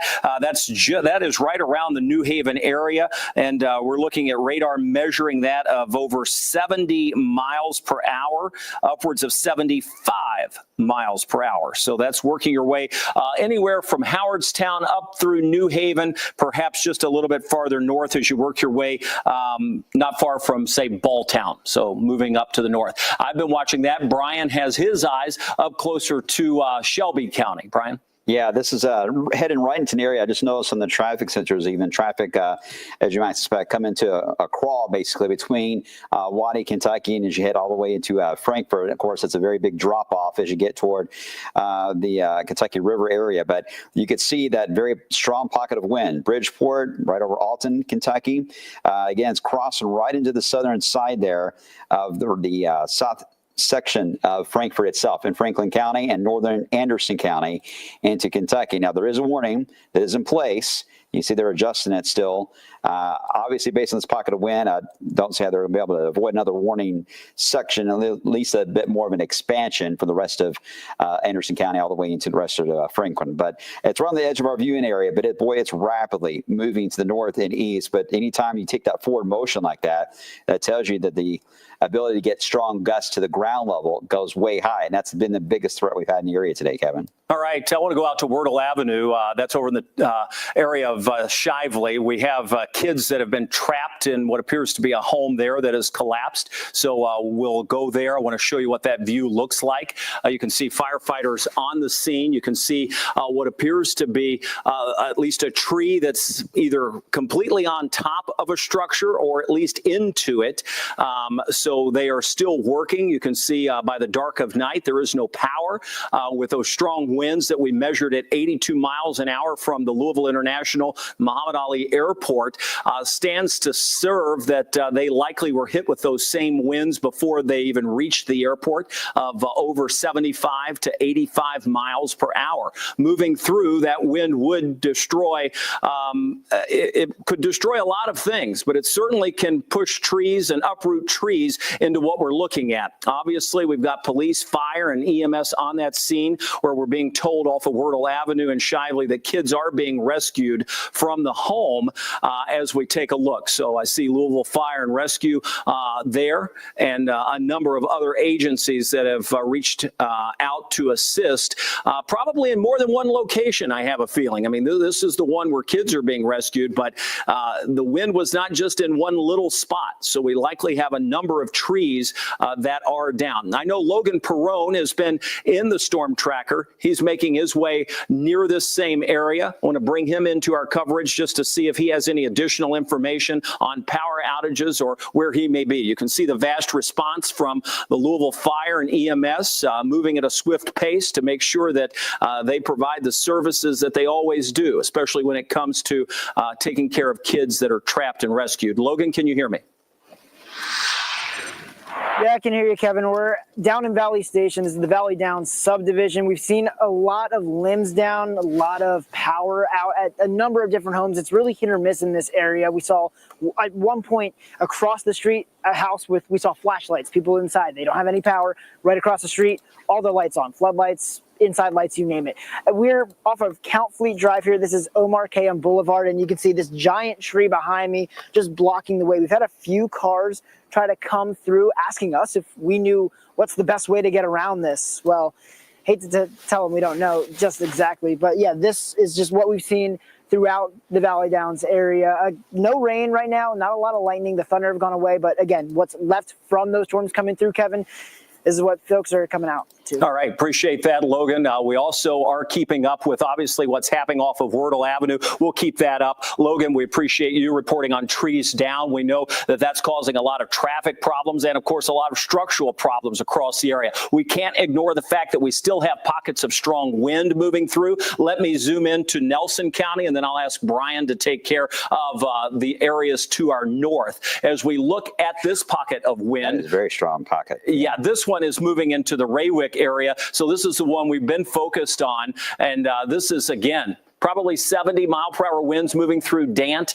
That's right into Marion County. So you come out of New Haven, you come right into Marion County. This is going to push very close to the Loretto area, just north of Raywick. It's moving through Dant right now, just south of Holy Cross on 527. This is US 52 that goes from New Haven. That takes you right into Loretto and St. Francis. So this is an area where we are experiencing very strong winds. And notice that little Boeing segment. That is a very powerful push. Damage likely occurring with this, measuring winds with that. What do you have, Brian? Anywhere from 65 at one point up to 82 miles per hour. Yeah, and if those are reaching the ground, which has been realized a couple of times already today, that is going to do some damage as well as that pushes into the Loretto area as that storm tracks off to the east. These storms are moving at a pretty good clip, but that is the strongest pocket of wind that we have approaching Loretto down in Marion County. There's Burke Springs. That's going to take you 49 coming in from Bardstown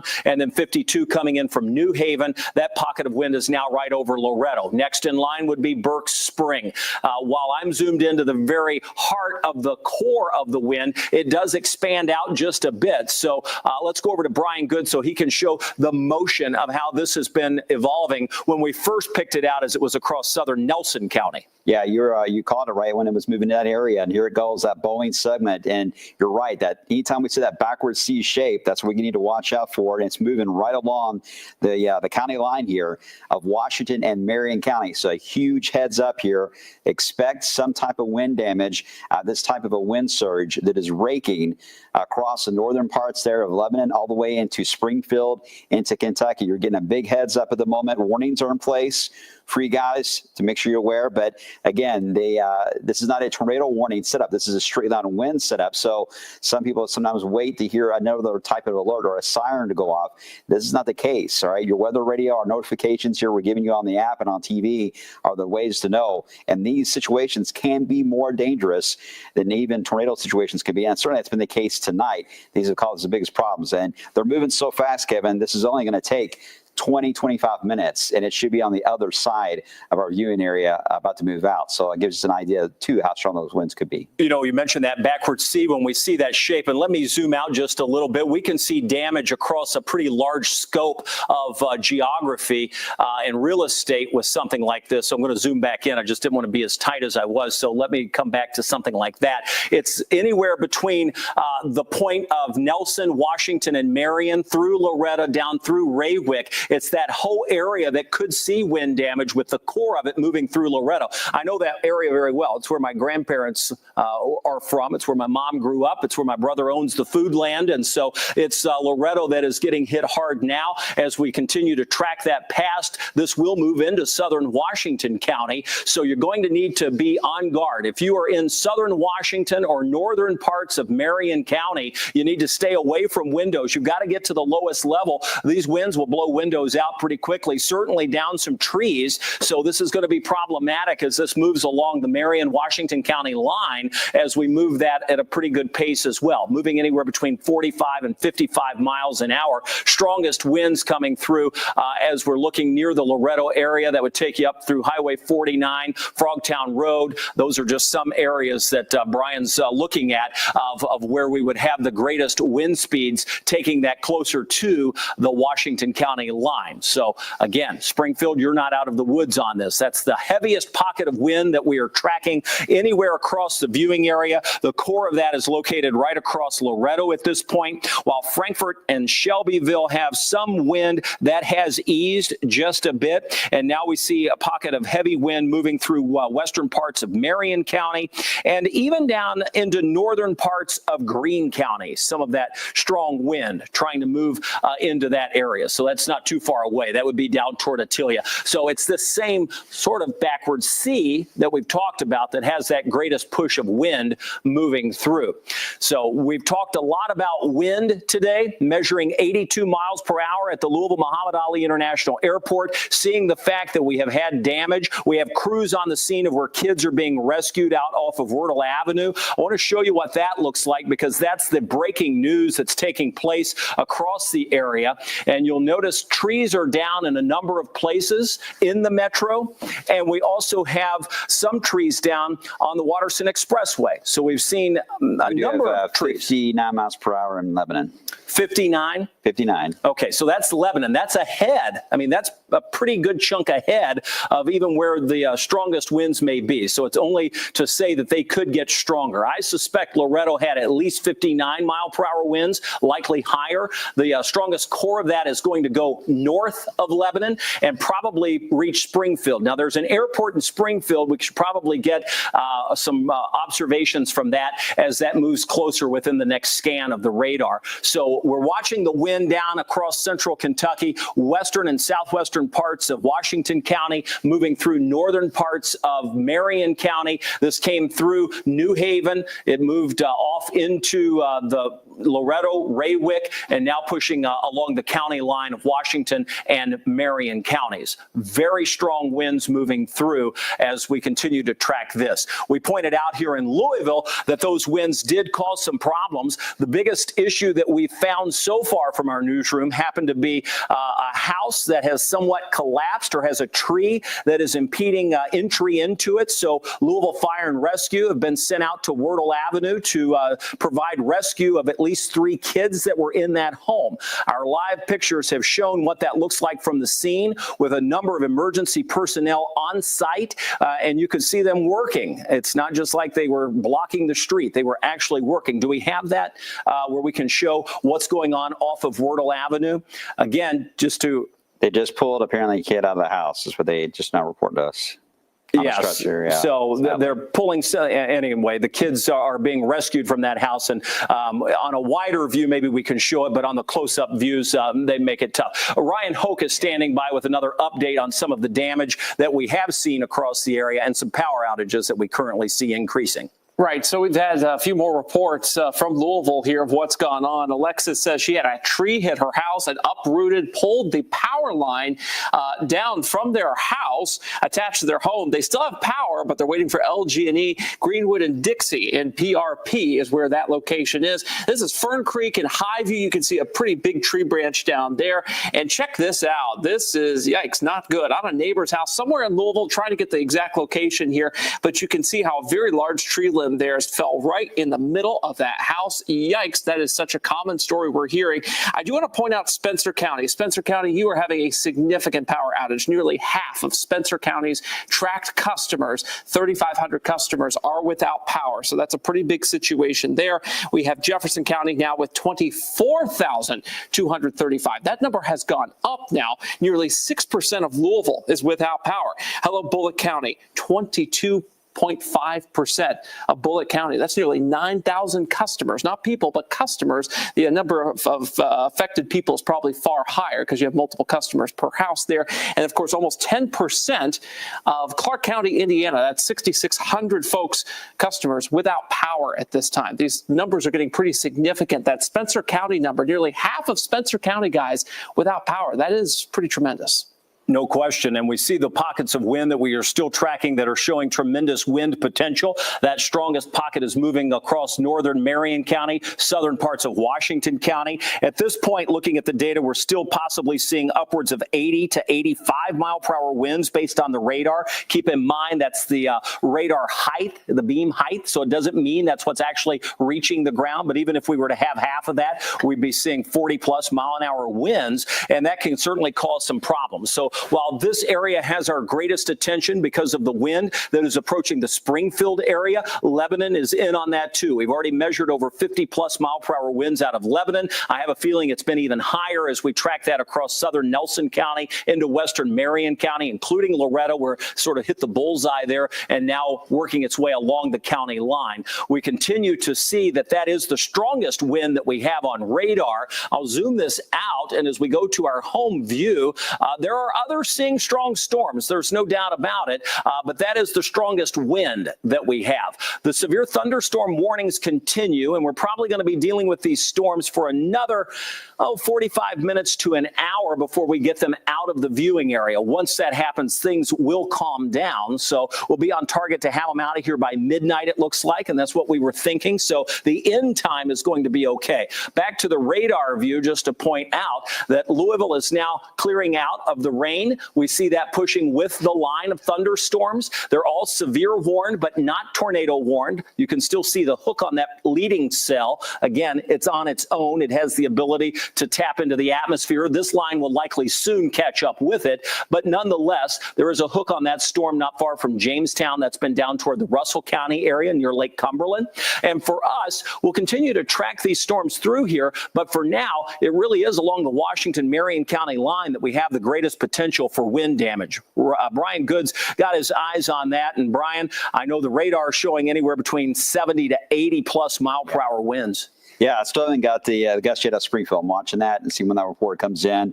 What we don't want to see is this apex a little too far out of its push, because that can lead to some rotation within that. So we don't want that. So right now it's already bad enough, but we'll be watching it carefully as it moves right over Springfield into not far from Gravel Switch, and eventually it's going to be out of our viewing area and then moving in toward Harrodsburg, Kentucky. It's moving so fast. This radar is showing it here in Springfield to east of Lebanon. I can guarantee you it's way past that already. These radars can't keep up with these type of events that move rapidly like this. So I'm sure the wind gust is more into Gravel Switch now, heading into the eastern side there of Washington County. I want to point out, I was just measuring on that apex that you mentioned, Brian, that the wind speed there was 88 miles per hour based on the radar.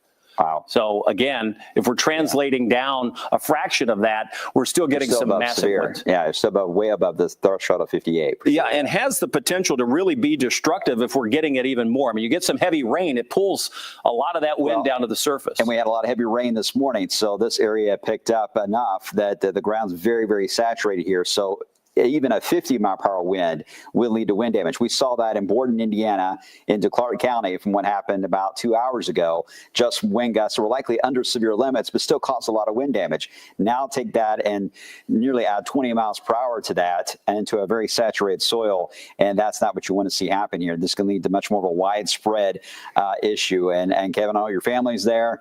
Hope they're anchored down safe as well. We've just made a few text messages to those folks, and we'll keep an eye on what's happening there.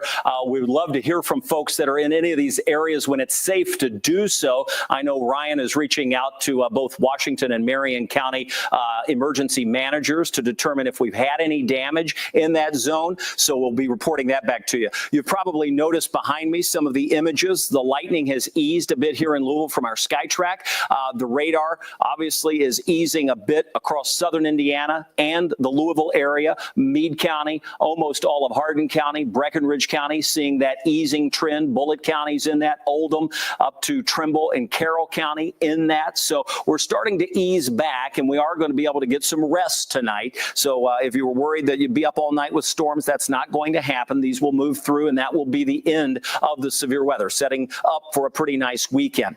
We have had damage, and I want to be able to show you that. Breaking news has been pouring in with these trees that are down, and the kids that have been rescued or are in the process of being rescued out off of Wordle Avenue, and that's in the Taylor-Berry area. So let me point out what's happening there with fire and EMS on the scene. You can see power is out. LG&E obviously working to secure power that has been knocked down by a number of places across the county. Last report from Ryan has been over 24,000 customers without power as that's moved through Jefferson County alone. There have been other places that have been affected as well, including KU and Duke Energy, but that's what we know as of this point, and those numbers keep going up. So that is an area that we'll be continuing to watch as that continues to pass through and we get new information in. Again, what you're looking at here is Wordle Avenue near the Shively area,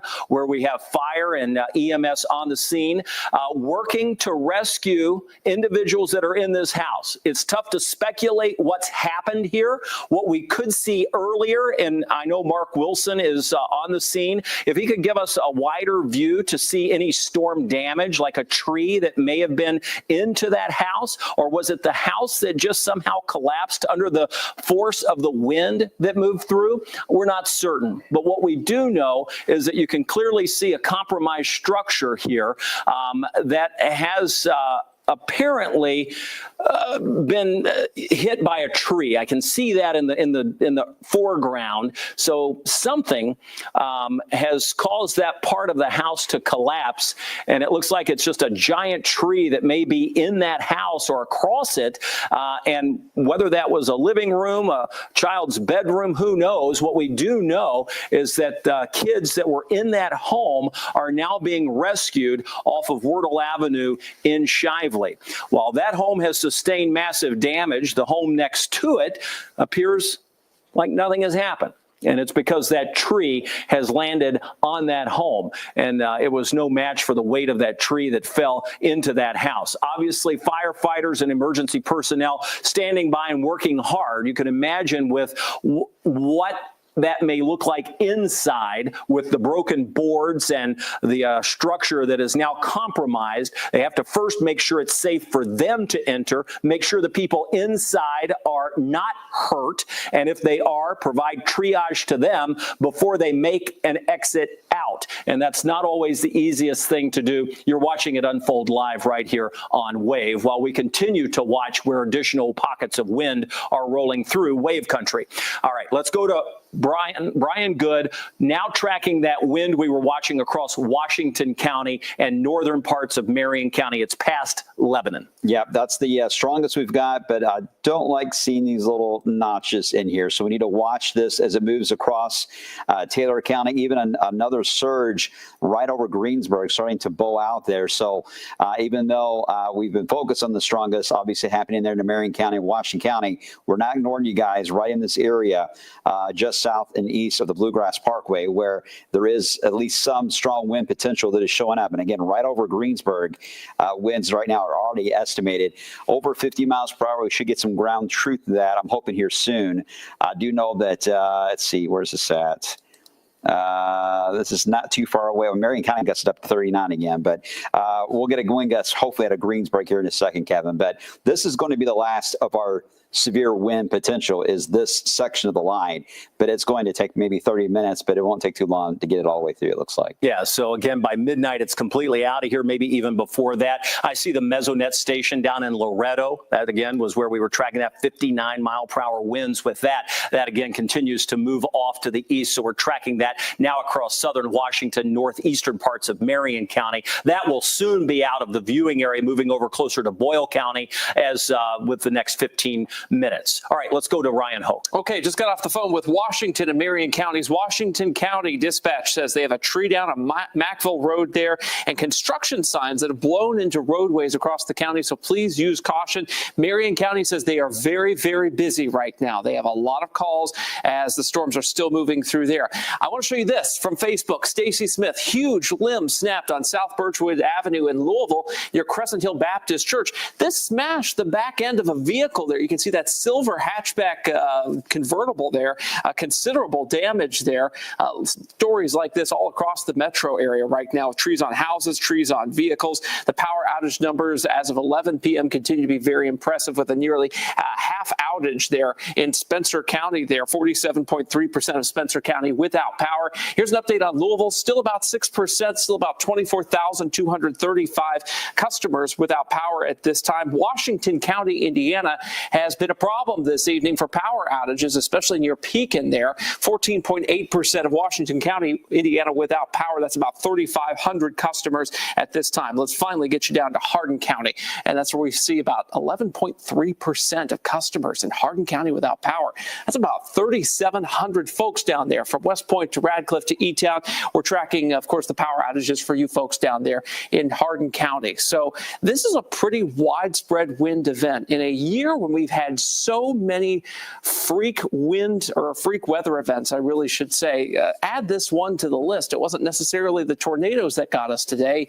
It was the strange sort of downburst winds, not even associated with thunderstorms sometimes, that produced an 82-mile-per-hour gust here in Louisville, guys. And unfortunately, we're paying the price with power outages and damage. Yeah, I have a feeling we're going to see more and more trees on cars, homes, businesses, whatever that may be. You can see we are tracking all of the breaking news that's unfolding across the area while we continue to track pockets of strong wind. The only real big concern that we've had on the radar had to have been what's now moving out of the viewing area, but it's still in southern parts of Washington, northern parts of Marion County. Give it another 10 minutes and that will be moving through. We also, along that stretch, taking you through Campbellsville toward Munfordville, have some strong winds. This is the zone that can still produce those 60, 70 mile per hour winds that would cause some damage as they move through. So most other folks are out of the woods and will get a nice night's rest. So let me just zoom into the area of concern. Severe thunderstorm warnings are in place. You can see anywhere from southeastern parts of Washington, northeast Marion County. That would be one area of strong wind. I'll zoom in even a little closer. Let me put on the velocity here. And as we take a closer view of that velocity, let me put in, I think that's going to be too far away. Let me go back.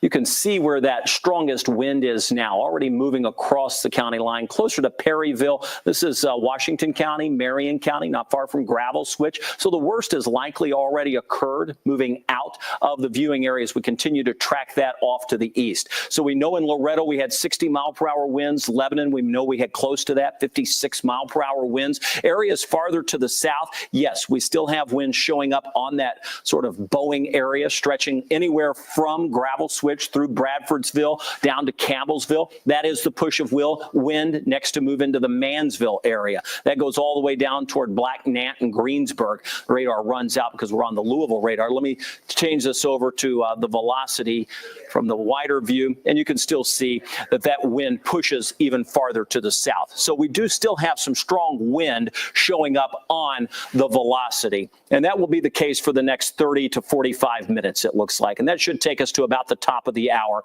at midnight. Back to the home view. Once we pass that through, and again, the strongest wind moving away and out of our viewing area, things will be calming down. We've already seen that across the majority of the viewing area. When we look at our reports, I'm going to show you the imping wind reports that we've had, and just pay attention to the legend, and you're going to notice the reds with the trees uprooted. You start to get these pinks in here, and there are a number of those.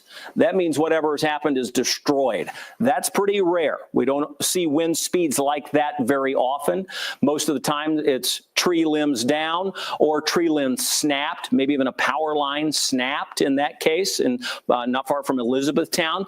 But these are the reports that have been sent in from those of you on the ground. And there's nothing better in severe weather than real-time reports, the ground truth. That really helps. So we've seen that in terms of the damage. So we will continue to track this. Notice the core of the damage, obviously in the population too, but also it has been easing just a bit as these storms continue to move.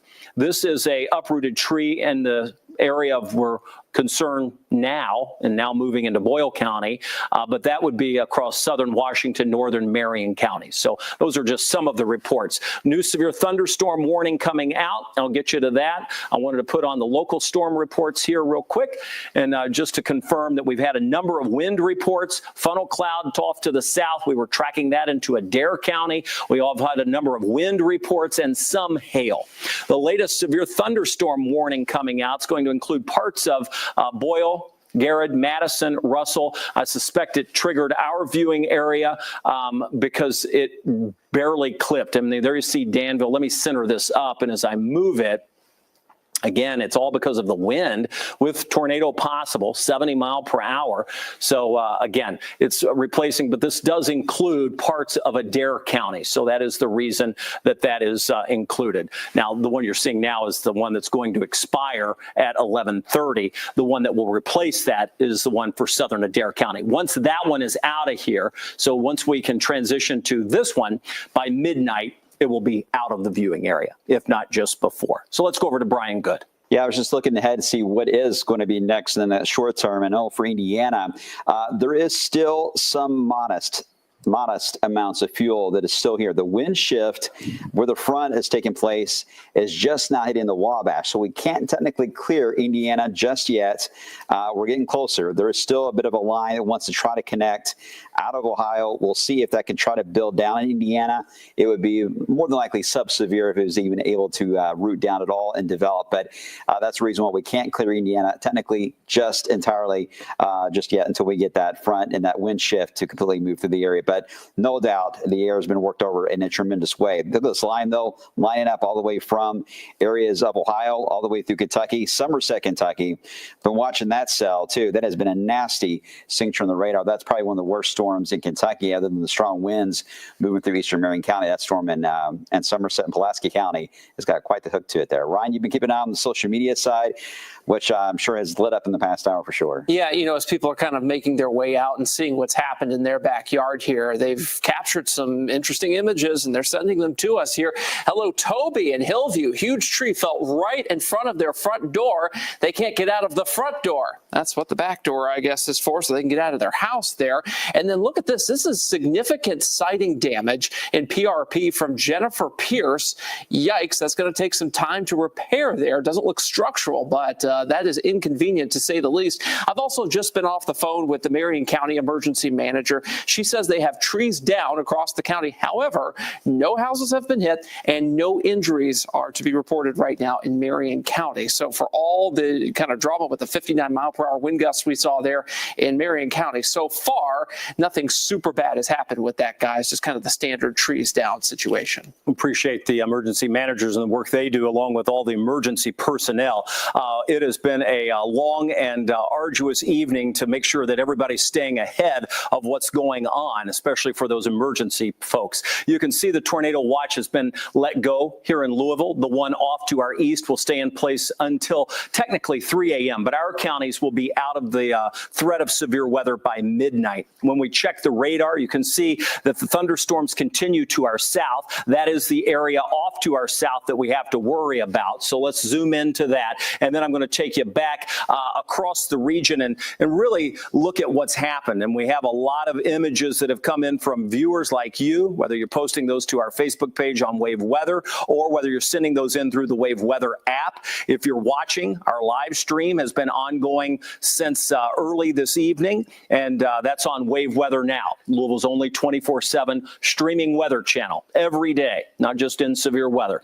You'll notice Greensburg, Campbellsville, it's this zone here. We could have some strong winds. It's that curvature, that push of wind that we could see 50 to 60 mile per hour winds. That's the reason the severe thunderstorm warning is in place. Brian mentioned this supercell that has the hook on it. That one's moving over toward past Somerset, so it's passing the lake. Nonetheless, still showing that robust, I mean, this has been on the ground, not on the ground, but on the radar for hours and hours. This thing started out in Missouri and has been just plowing across southern Kentucky for hours now, at times producing damage. More than not, it's behaved, and I think the worst is coming out of Louisville with those 82-mile-an-hour winds that we've measured. We measured that at the airport, and we had 80-plus-mile-an-hour winds on one of the buildings downtown. That transitioned over across parts of Spencer and Shelby counties, and then we saw sort of another pocket of strong winds moving into Marion County. But as you heard Ryan just report from the emergency manager, that there hasn't been a whole lot of damage there, and that's good news. Trees down. We can clean that up. When you start crushing cars and houses and having rescues take place like we have off of Wordle here in Louisville, that becomes a little more of a problem, and that's what we've seen. We still have a tremendous amount of lightning with all of these storms as they push through. Again, severe thunderstorm warnings for wind, not hail. We thought we could have the potential for very large hail today. In fact, the potential was there. We didn't realize that here in Louisville. What was the largest hail that you guys saw? Upwards of maybe golf ball size? I think we had larger hail this morning. At quarters, as far as I've seen, quarters tonight. Yeah. Okay, I think you're right. Outside of the area, it's been up to baseball size around, say, Sullivan Lake area. Yeah. But that's about the highest I've seen is quarter. So the larger hail was this morning, where we had some of those larger stones of hail, and then since then up to quarter-size hail through the evening here. So the hail hasn't been the biggest issue. Tornadoes really haven't been the biggest issue. What has been? The wind, and these pockets of very strong wind. And the reason why is we have an area of low pressure to the north, high pressure to the south, the jet stream coming in across us. We knew the wind fields would be howling, and boy, have they ever. And we saw that it just took a little bit of light rain to even bring them down to the surface. And even without a massive thunderstorm, we had 80-plus mile-per-hour winds downtown. All right, let's again sort of reset. I'll clear out a number of areas. Our time is 11:20.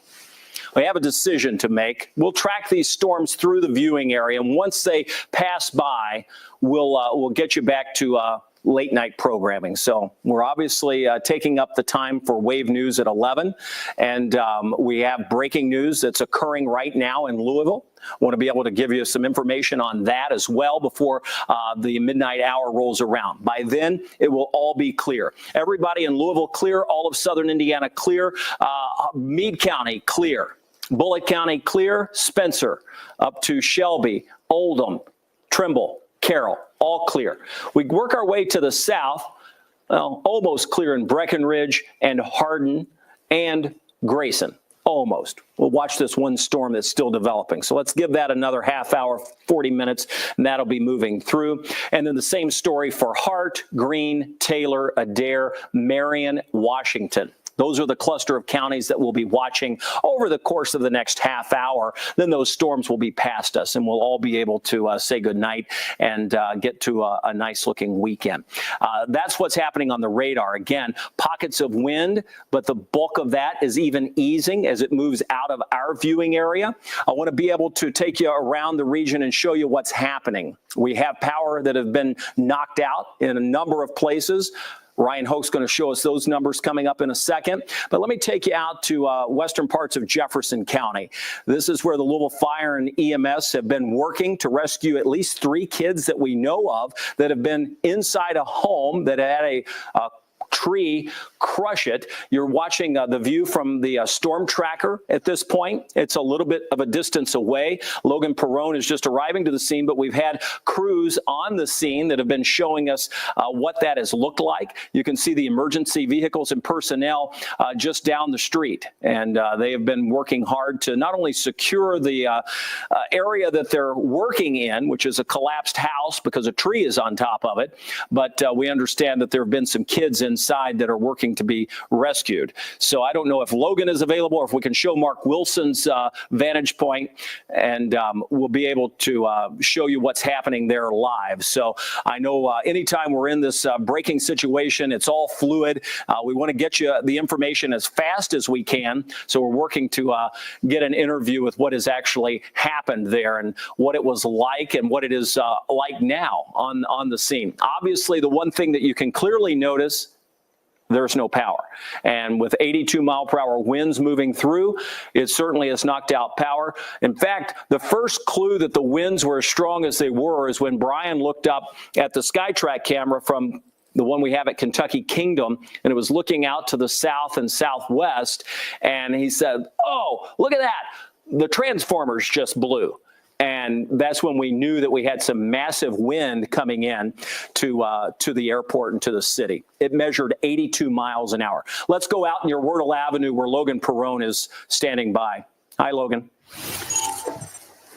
Hey guys, yeah, I'm here with Tony Downs. He's with the Louisville Fire Department. And Tony, if you can just give me a rundown of what happened here tonight. We see the tree behind you, but talk about your operation. This evening we were dispatched by Metro Safe to a house with a tree on it with rescues.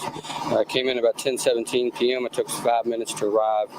Once we got on scene, we had 3 victims trapped. Called for specialty companies for structural collapse. 52 minutes later, we removed 3 victims, which all were transported by Metro EMS with what appears to be non-life-threatening injuries.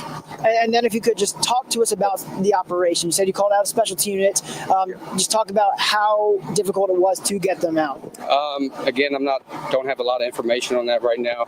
It appears that we used some airbags and other tools just to remove the tree off of the victims and able to scoot the victims out and transport them to safety. And then just how much work goes into getting ready for something like this? Again, just like any of the other specialty rescues that we've seen around Jefferson County lately, we always train for this. Just so happens we've been using it a few times lately. Well, Tony, thank you guys very much. And again, we'll continue to cover as much as we can with this tree down on Rural Ave. But for now, we'll send it back to you guys. All right. Appreciate that, Logan. Thank you. I was going to ask, and we'll ask Logan to ask if those kids were injured. I know we saw one of those going out on a stretcher, so I was curious the intense or the how intense the injuries may or may not have been. Maybe there was no injuries I think at all. he said non-life-threatening, but yeah. So just scraps, bruises, probably, that kind of thing. Yeah, Okay, I was curious. All right, so that again, over near Valley Station, western parts of Jefferson County hit hard. A number of other areas have been hit with downed trees. Haven't had a whole lot of hail, but we have had tree damage, and consequently that led to a lot of power outages. We're still seeing some of those move through. For folks that are watching off to our south, we're watching the storms. The fact is you're under the severe thunderstorm warning. There's no real big pocket of wind that we have been tracking. It's just in general, there could be wind gusts 50 miles per hour. Probably most of these will be below severe limits. You see the new severe thunderstorm warning coming out. Again, this is going to be areas to our south. This will include parts of Greene County, so it stretches back into Greene County, and that's a severe thunderstorm warning until 12:15. So again, Greene County, parts of Barron, parts of Metcalf, Allen County until 12:15. This is a severe thunderstorm warning, comes with the tornado possible tag. Let me just square this up so you can get your bearings of where we are. Again, here's Hart County, Munfordville. We go down to Bowling Green, but you can see they've drawn this warning all the way up into parts of Greene County. So we'll eventually move this through. It's likely for this Boeing segment here that will be pushing off to the east and clipping the southern parts of Greene County. Okay, let's go over to Ryan Hoke. He's been keeping an eye on a lot of power outages and the other damage reports that you've been sending in. Yeah, sending in via the Wave Weather app. That's what we're focused on for now. That's where Russ Hamaker sent in a photo here of a tree on a house in Mount Washington. You can see the branches there kind of overlaying the house and what looks like a patio there, covered patio. Yikes.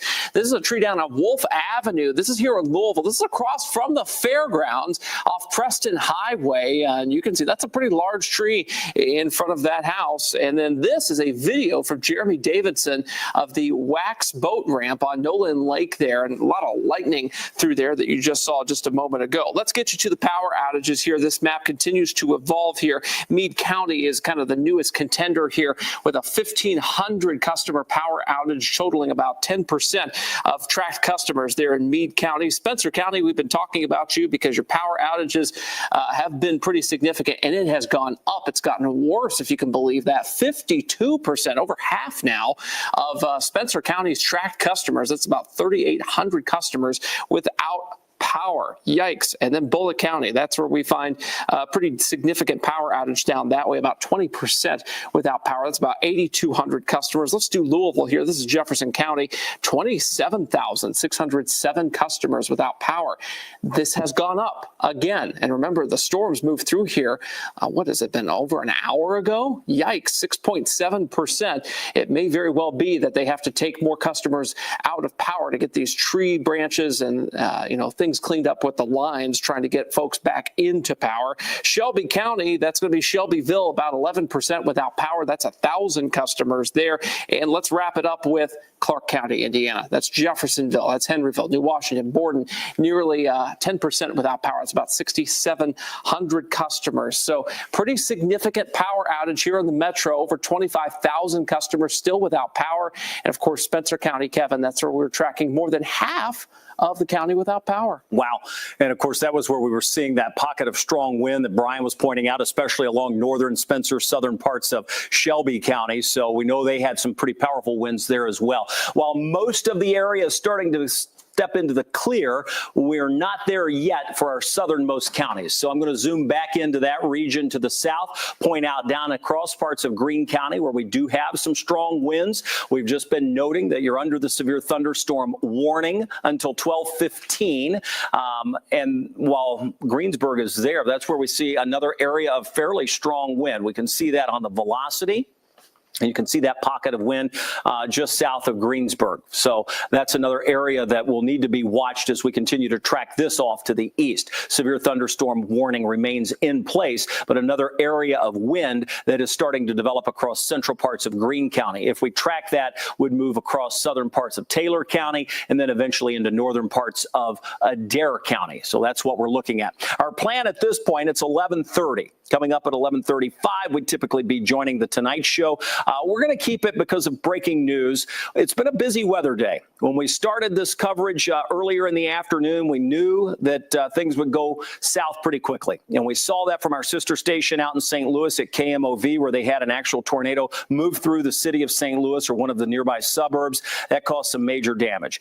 We moved this through southern Illinois, damage. Moved it into southern parts of Indiana near Evansville, damage. And we've been tracking that through Louisville, where we had 82-mile-per-hour winds and damage. So we're going to sort of recap over the next half hour here of what's gone on today. We'll let folks in the newsroom gather a little bit of video so we're able to show that. We'll check back in with Logan Perrone out off of Wordle, where they are at that home collapse because the tree fell on the house. 3 kids had to be rescued. You just heard from Louisville Fire and EMS talk about how that rescue operation unfolded. But as we're gathering that information and checking back in over the next 29 minutes, we are still focused on a couple of pockets of wind, and a lot of you are curious about the weekend. So let's go over to Brian Good. Again, Brian, strongest wind I can see on the radar now, moving through central parts of Greene County up into Taylor County, perhaps just north of Campbellsville and south of Phillipsburg, a little blast of wind there. Yeah, that's our main part of the line in our viewing area. It's worth mentioning there is a large and destructive tornado on the ground in London, Kentucky that just passed Somerset. We've been talking about that earlier, but it's going wild on social media right now. A lot of folks are getting video of this, but again, it's doing damage in southeast areas of Kentucky. It's out of our viewing area, but that is by far the most destructive storm in the entire Commonwealth right now, is that cell there. It is worth mentioning, I mentioned this earlier, that there is still a chance to get thunderstorms to redevelop in Indiana over the next hour or two. But let me caution you, the severe risk is not high at all for this very last and final round. I just want to stress the front has not cleared your area, so you could still get some thunderstorms. So don't want you guys to be concerned if you hear a rumble of thunder in about an hour or two, say in Seymour or Madison, Indiana, and think that severe weather is coming back into play. The ingredients for severe weather have been yanked out, but the ingredients for at least thunderstorms are at least still there. And that will be the case until the wind shift happens. But that may take until about 4 or 5 in the morning to get that through. So we'll let you guys know not to worry about severe weather there. But also don't be surprised if you hear some thunder and a bit of heavy rain tonight. So we're winding things down, Kevin. The last of severe weather is really about another 20 minutes or so in our far southern counties. And then after that, just some garden variety storms for the overnight. All right, and that's the good part, is that there is an end in sight for everybody and that the weekend looks good. We've got plenty of sunshine Saturday, probably staying in the mid to upper 70s Saturday and Sunday. Sunday brings in just a few more clouds than what we'll notice tomorrow. Nonetheless, tonight is what's in sight, and we are tracking these strong winds moving off to the south. Campbellsville, you've been under the pressure of some strong winds probably 2 or 3 times already today, and now you've got one more little blast moving through. Once that passes, it moves into northern parts of Adair County. That will be over near Clementsville, just north of Kane Valley, and then that will be pushing past. So we will expire one part of the warning for Adair County. That one also included parts of Marion, LaRue, Nelson. So you're going to see a lot of the expirations unfold. In fact, when you look at the sort of wider view, all of the action is to our south and east. When you look at the big board, you can see the warnings that we have. The Adair, Greene, Hart, Taylor for another 43 minutes. That's the one that goes until 15 past the hour. And then the one for Adair for another 30 minutes. We'll get you to the top of the hour with weather coverage and news that has been coming into the newsroom.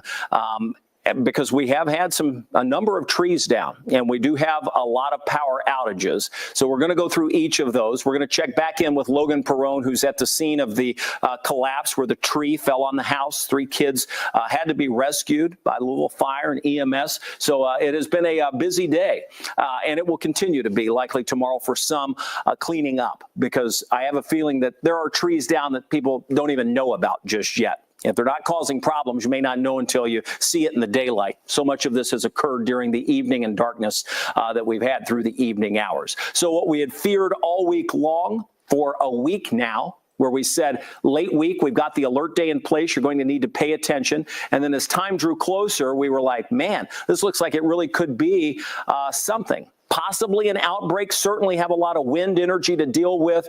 And here we are. This is how it unfolded. 2 rounds of storms like we thought for this alert day, one early in the morning, the second one occurring this evening. At this point, we're almost out of the woods. The exception would be our southernmost counties. That's going to be southern parts of Hart County, Greene, Taylor, and Adair. Everybody else in the clear. So the southern 4 counties that we serve, out of the 34 that we have, you're going to notice we still have some wind. But even that, over the last couple of scans, is easing. So this is where it would be, moving right through and south of Greensburg on that county line into Taylor County.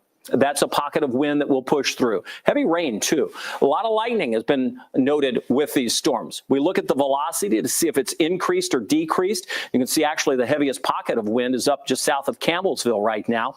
That will be moving off to the north and east. So, again, another area of wind just off to the east of Glasgow, and that's just west of Edmonton. That is where we had that one storm That's probably the same one over near London that moved across the area and had that hook. I mean, that really looked wild for a period of time.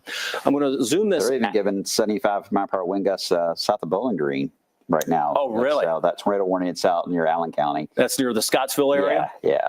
So when we zoom out, I'll tilt the radar down there so you can see most of the action is moving out of our viewing area. But again, these pockets of wind in Taylor, down into Green, and then pushing farther to the south. And then you can see that couplet with that one near Scottsville, as Brian mentioned, south of Bowling Green. And then, of course, the one over near London is the one that really has developed and has the sharp hook on it. That's that supercell that's been on the map for hours. Where did that started in Missouri? That storm's been going for hours. I'm starting to lose track a little bit. I think so. Yeah, it's been a good 4.5, 5 hours now. Yeah. But think about that. I mean, you couldn't even drive that in that amount of time. So these things have been moving so fast. Right.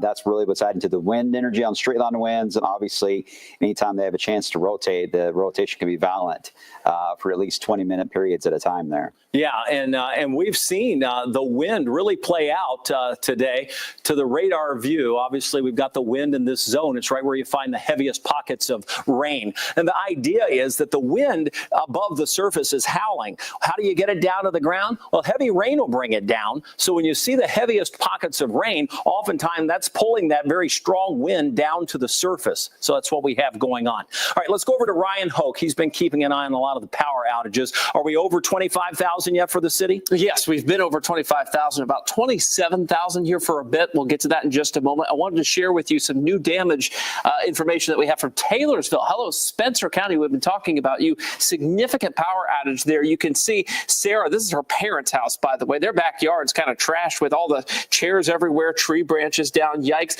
And this is new from southern Indiana. Hello to Gary. Gary, thank you for sending this in. Utica Pike in Jeffersonville is blocked near Jeff Boat by a tree that's crossing the road. And you can see it looks like Jeffersonville Fire is on the scene there trying to get that tree cleared out of the way. I'm sure some chainsaws will be involved here very shortly. All right, let's get you to the power outage map. That's what you came here for. That's what we're going to give you. Spencer County right now, that 52% power outage. That's 3,800 customers. Louisville, we were up to 27,000 customers without power earlier. That is currently where we sit. That is a 6.7% power outage. Hardin County right now, currently at a 13.6% power outage. That's significant. 4,500 customers at this time. Let's get you up toward Clark County, Indiana. That's a 9.8% power outage. 6,700 customers. Meade County also lighting up the map now with 1,500 customers without power. That's about 10% without power at this time. And hello to our neighbors to our east in Shelby County, nearly 11% without power at this time. These are pretty significant power outages. It's not just Louisville, it's our rural neighbors in southern Indiana and Kentucky too, paying the price for these very fast winds that moved through tonight, taking down trees and power lines. And hats off to our power crews for working through the night to get everybody back on. This is going to take some time, even though we don't have a huge concentration of very high power outage numbers here in the metro. It's going to take time for the lights to come back on. So you're going to need some patience here, Kevin, through the overnight and possibly through tomorrow too. Yeah, and good kudos to the crews that are out working, both in terms of electric folks and the fire and EMS folks who are out. All of this started earlier this afternoon. We saw these storms explode across parts of Missouri. Their atmosphere was primed for severe weather with the heating of the day. They didn't have the morning round of storms that we did, so we were sort of capped through at least part of the afternoon. But back out in parts of Missouri, these storms developed, and they blew up fast, and they put down tornadoes, likely large tornadoes that were on the ground. This one moved through one of the suburbs of St. Louis, just on the north side. This is a church that it hit. They can see that it did damage not only to the structures, but to the cars that were there. This was a massive scene that unfolded on our sister station, KMOV. At that church, there were a number of folks inside. 4 folks were killed in that storm, and we have some information that's just come in within the recent hours on what they were saying as that storm moved through. And I could see the wind blowing real hard. And I said, look at that. And she said, run, get in the office. And by the time we got in the office, the whole building just collapsed and it fell on our back and get us out. We climbed through the window in order to get out, but we wanted to be careful because there were live wires in there. And so I'll just say it might be a bad Friday for some people, but for me, it's a good Friday because when you look at this building, that lets you know it's a God, because there's no way that we could have walked out of there. We just kept praying. Oh, I tell you, that was a scary sight to see, and obviously a very sad sight, leaving 4 dead as those storms move through St. Louis. Other storms have been causing damage across parts of Illinois, western parts of Indiana, even Indianapolis, seeing some damage out of these storms earlier this evening. And we were not left unscathed here in Louisville. We've had 82-mile-an-hour winds that certainly have caused damage here in the city. Valley Station at this point appears to be one of the harder hit areas. It's at least one we're hearing about the most at this point because we've had 3 kids that were trapped in the structure there. Those kids have been rescued. The structure still obviously left damage because a very large tree has fallen on it. Our very own Logan Perrone has been at that scene for the last little bit. He had the chance to talk to one of the firefighters earlier, Mr. Downs, getting some information on what had happened and what the process was moving forward to rescue those individuals that were left in that structure. Let's get out to Logan Perrone, who has been keeping an eye on what's happening near Valley Station. Yeah, Kevin, and we're still here on World Labs. So is some of the fire departments, and LG&E is behind us. I'm going to step aside just so you can see how big this tree is. The car in front of it, well lit, the tree taking up the entire front yard, and then you can just see into the house. There are just a little bit broken windows. On the other side, obviously we can't show you right now, but you can see that the wall has slowly been pushed in from the other side of the house. Again, when we were able to speak with the fire department, they said that they were here within 5 minutes of the call. They were able to locate and help rescue 3 individuals, all of them under the age of 18, all of them expected to be okay. But again, just a massive scene like this is something that we've seen a lot of on smaller batches. We've seen a lot of smaller branches out and about. We've seen, again, we had showed you earlier, a bigger branch blocking a road in Valley Station. So again, a lot of stuff like this at the fire department, again, working on tonight. So again, like I said, 3 guys, 3 kids rescued. Kevin, we'll send it back to you. All right, and Logan, it appears as though LG&E on the scene there, they're working hard as well. So all of the crews, as we mentioned, from fire, EMS to also those electrical crews out there. Again, we pointed out what happened in St. Louis. We've had damage in Evansville, Cape Girardeau, moving across southwest Indiana, moving into southern Indiana. Let me show you what this looked like as a semi-truck not far from the Seymour area went through. And you can see from the traffic cameras, that's near the way station, North Vernon. If you hang right, you're heading east, Seymour. You're going west, so we're not far from the Seymour-Jackson County area. This was earlier where the semi-truck crashed, and you can see that in the distance there. That backed up traffic for quite some time on I-65 northbound. So that was a bit of a problem, too, likely to be blamed on the weather. So we've had these accidents that have taken place before the sunset. And then once the sunset and the low-level jet kicked in, we really ramped up the winds. And as we did that, we measured the 82-mile-per-hour wind here in Louisville. Tonight, we continue to track across our southern communities some of that wind. It is not as strong as it was. Otherwise, we'd be really focused on that. We're keeping an eye on it. In fact, as I zoom into it, we'll kick it over to Brian Good, and Brian, jump in here. But we're looking at the southern part of the viewing area from Greensburg, Campbellsville, down to Columbia, where we have at least a push of wind. Is it severe? Marginal. Yeah, it's got a little bit of that S shape here to it, and that's where sometimes you get a bit of a stronger push when it gets a little more parallel to I-65, like north and south. So it'll be raking quickly across areas of, say, Dare County, but areas that have already been hit hard. And when we did have wind gusts, they're still getting over 60 miles per hour at times when that little pocket of wind was approaching. But in the past 10 minutes, Haven't seen anything close to that being reported, so that's a good sign. But still, this is the last little push, and it's not going to take no time to get this through the area. That's really the last of the bigger storms we've got in the region. Still tracking an active setup, though, all across the rest of Kentucky. Definitely a flash flooding setup across southern Kentucky into Tennessee that is unfolding. And we mentioned earlier in Somerset, the images coming out of Somerset don't look good. It looks like significant damage from a tornado there that, by the way, is still on the ground in London, Kentucky. Our sister stations there are monitoring that out of Lexington and Hazard, Kentucky at the moment. So these are still some big cells out there, but thankfully we're getting to the very tail end of our storyline here. And that was the same storm we were tracking across southern Adair County, right? Exactly. It just maintained itself. And really, we think the originating point, we have to go all the way back and look. In fact, speaking of that, let me show you what led to the wind event earlier that produced that 82 mile per hour wind. This is, and the airport officially measured it at 10:08, but this is how that burst of wind started. And it certainly is a downburst signature, not a tornado signature that we witnessed that started right across the Louisville area.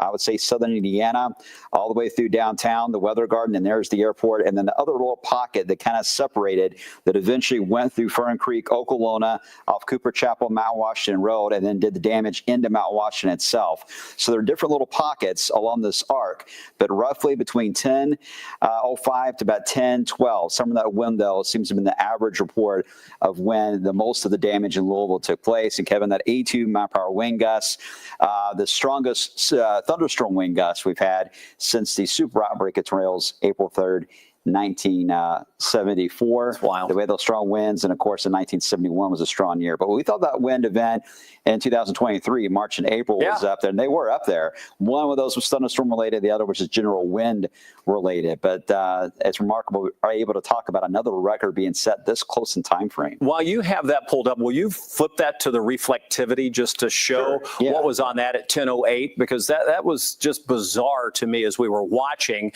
There wasn't a ton of heavy rain going on. So again, what Brian was showing us earlier was the velocity of that wind. But notice at 10:08, we can even scrub that to where you can see what it was when that hit. I mean, it's it's just on that leading edge of that rain that boom came in. It was just enough to pull down that very strong wind field. And there's a lot of speculation, too, that it was obviously an evaporation process that may have happening here, where a lot of these downpours that were basically falling apart. So the radar showed the rain falling aloft, but the surface was a different storyline. That process can enhance wind like that. We don't see that very often here. Usually you have it on a very hot summer day, actually, when you get storms like that. This was up there. It was quite warm and humid, but that's something we'll have to look at later. But we do know so far in everything we've looked at, we don't see any sign of a tornado setup here. I'm sure that will be evaluated later, but all the signals right now, Kevin, point to a downburst wind scenario. No question. And what a year it's been. I mean, Brian, we came off of Christmas into the New Year's weekend with massive snow, something we haven't seen in years. We've unfolded with 2 flooding events along the Ohio. We've had massive storms, the first since April 3rd of 74 with an EF3 in Jefferson County. And here we are on well, we're still on the 16th of May, and we've had one of the top 3 wind speeds that we've ever recorded. I'll be honest, I'm really concerned about the locusts. Yeah, I think I hear them. Or are those just the cicadas outside? Well, it's one of those things. We do have extreme weather in the Ohio Valley, and it does seem to go in cycles. And usually when you get weather patterns like this, it is hard to shake out of it. So we say that all the this is time. going to be an interesting end of May into early June, it looks like. Yeah, for sure. The action continues. We've got another alert day next Tuesday. Probably not quite as robust as what we've seen today, but it still bears watching, and we'll be giving you updates on that through the weekend. Let's go over to Ryan Hoke.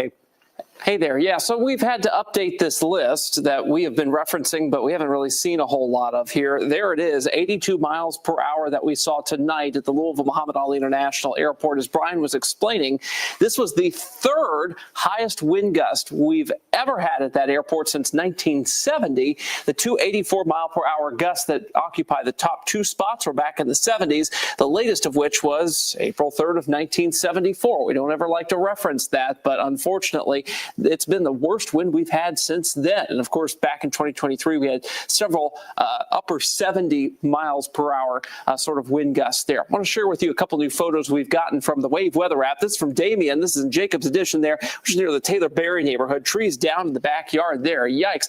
This is from Taylorsville. Tree down on the house there. Ella sending this one in. So yikes, not great in Spencer County. We're loading in, of course, the latest on the power outage numbers. Everybody wants to see that there. About 7% of Louisville's now without power. This has gone up again in Jefferson County. We're now up to 28,000 customers without power. Again, they may have to shut off some of the circuits in the neighborhoods to get trees and power lines kind of up safely there, so it may get worse before it gets better. That's kind of a long, arduous process there. 52% of customers in Spencer County, Kentucky. This is Taylorsville without power. That's 3,900 customers. Hello, Marion County. You're now starting to light up on the map there. 1,000 customers there. 10% without power in Marion County.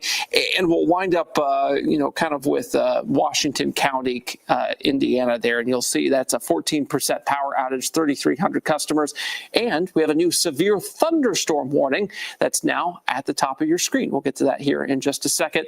I know we'll have some coverage of that, but for now, the power outages, of course, the tag on that, by the way, is 80 miles per hour, by the way. And it's because of that apex, that turning north-south on that orientation. I think that's the reason why. It's kind of a classic Boeing segment that you would have an apex like that that's slamming into Dare County there. Yeah, let me just center that up so you can see it's not behind the box there. Again, just to get your bearings, this is Adair County here near Columbia, Greene County, moving out of the Edmonton area. There's Glasgow, so that storm. Again, this is where we would see it as you look at Columbia. Probably right at this intersection here is where we would have the strongest of those winds moving in. So possibly the tornado tag is on it. Again, destructive winds, 80 mile per hour, one of the stronger ones we've seen tonight as far as severe thunderstorm warnings are concerned. We're at 8 minutes till. We'll continue to track this across parts of Adair County over the next few minutes, but that storm certainly has the potential, and we can look at that with the velocity, just to give you an idea of where those stronger winds are, but just based on the reflectivity, that's where it would be. You also see sort of that backward sea trying to develop. That would be a strong push of wind there. That would come across a good chunk, at least the southern half of Adair County. So that would be a concern as well, as that's what we watch push in. So two sort of areas of concern. One could be occurring here where we could see a little rotation. Otherwise, you'll note that backward sea is where we have the push of wind. That's why it bows out like that. You get the forward push of wind. It sort of reaches its apex as what's leading it. And then that's always the strongest of the winds, right on the forward side of that. So that's what we're watching across or moving into far western parts of Adair County. And we'll keep a close eye on that. All right. So we've gone through a lot of information for you tonight. It's coming up 7 minutes until midnight. Our plan is still to get you back to the nighttime programming on Wave. We'll continue to watch this storm, and if we have to break in, we will, but we'll be here for the next 7 minutes. We're getting some information in from down near Somerset, where we know we have damage that has occurred there from the tornado that's most likely that's been on the ground. It's the one that's moving through London now. Again, when you look at our radar, there are no tornado signs here, but obviously we have the wind that continues to push our southernmost county, and that's Adair County. Everybody else, pretty much in the clear at this point. So if you're listening to us in the viewing area of 34 counties and you're not in Adair County, you're good to go to bed and get some rest and enjoy the weekend that's coming your way. We're going to stay here and watch this storm for 7 more minutes at least, or 6 more minutes now as that continues to push through.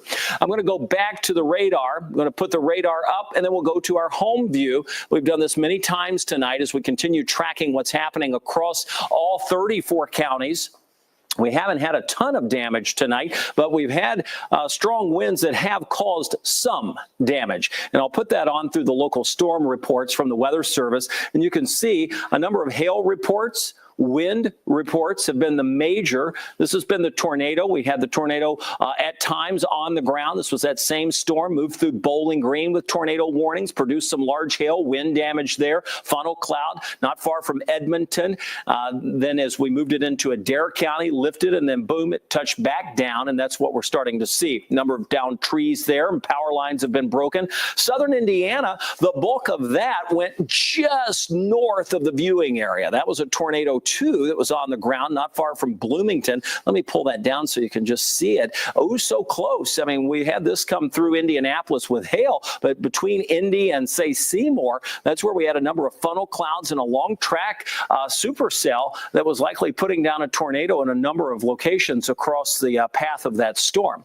All right, back to the home view we go. That's one view that we looked at with the storm reports that have come in. We have also seen that the radar is clear now across southern Indiana. All good. Louisville, clear. We're tracking this to the south. The only area of concern, extreme southern Greene County, and now really it is into Adair County. Everything else continues to move farther to the south and east. I'll lift the radar up now and focus on what's across southern Kentucky. And that is the fact that that is the strongest storm that's been on the radar all day. This is the tornado-warned storm that's now moving through the London area. Passed by Somerset, wound up putting down probably the tornado there. Certainly wind damage. That tornado warning continues. That was the supercell that was on its own. And boy, it's been on the radar since this afternoon. So it has really been on the radar for hours, probably over 6 hours now that we've been tracking that storm. That's pretty impressive as it continues its trek farther to the east. All right, let's go over to Brian Good. Brian, it's 11:56. We promised folks would get them back at midnight, and we'll keep an eye on it through the at least the next hour or so as it continues to move. Yeah, that warning officially is out for until the bottom of the hour, to 11:30, 12:30, depending on your time zone there. But the majority of that will be in the very short term for Adair County. This is a time lapse of the storm reports and the line of storms. Again, we had those supercells around in advance of it. Look at all the reports that have kicked in right when that line moved in. But look at the tornado symbols, the ones that have been very consistent. I think this is the one that's likely now that's into Somerset, has done extensive damage, and it looks like catastrophic, actually. And a lot of the images we're getting all the way into London, Kentucky, and it's still doing damage as I'm talking to you guys in southeast Kentucky. That was a long track one. That one, again, that path you can go all the way back and the southeast Missouri. And then we had our cells here that produced the wind damage, not really tornado damage, but wind damage right into Louisville Metro. And then you head into Indiana. But look at the gap there. There is a gap with the least amount of reports, nearly zero in several cases, and a stretch there of Indiana and up the 71 corridor. So if there's any spot that got fairly lucky tonight, Kevin, I think it was that particular area of wave country. Yeah, I mean, what a day. We've seen so many reports. All right, let's go over to Ryan Hoke. Ryan, we've got 2 minutes. Yeah, one final check here of the MPing reports here in the metro area. These are from folks like you have the MPing app for your phone, or maybe you're using Radar Scope to submit these reports. And you can see these purple, just absolutely critical sort of damage reports from the wind here and over towards like Shively, and once again just west of, say, Fern Creek there. And then, of course, some of these red like trees, uprooted sorts of situations, southwest Louisville. Once again, a little closer like Glen Mary there in 265. The power outage map continues to be a tool that we've used a lot this evening. The power outages continue to rise in Louisville, nearly 7%. That's 28,213 customers here in the metro right now. The worst that we have by percentage, that's percentage tracked, is not Nelson County necessarily, but is Spencer County, and you'll see that's a 52.7% power outage there. That's nearly 4,000 folks in Spencer County, small county, small population. That's most of the county, or I should say at least a majority of the county there without power, Kevin. So the crews are going to be working through the night. Yeah, for sure. We mentioned that we've had the damage reports. I can show you one more thing before we go. That happens to be another tree on a house. We've seen several of these images with trees down. Again, where was this one located? This is over by just east of the fairgrounds. Wolf Avenue, off of Preston Highway. So that's a tree on a home there. And you can see that it looks like it's on a car, too.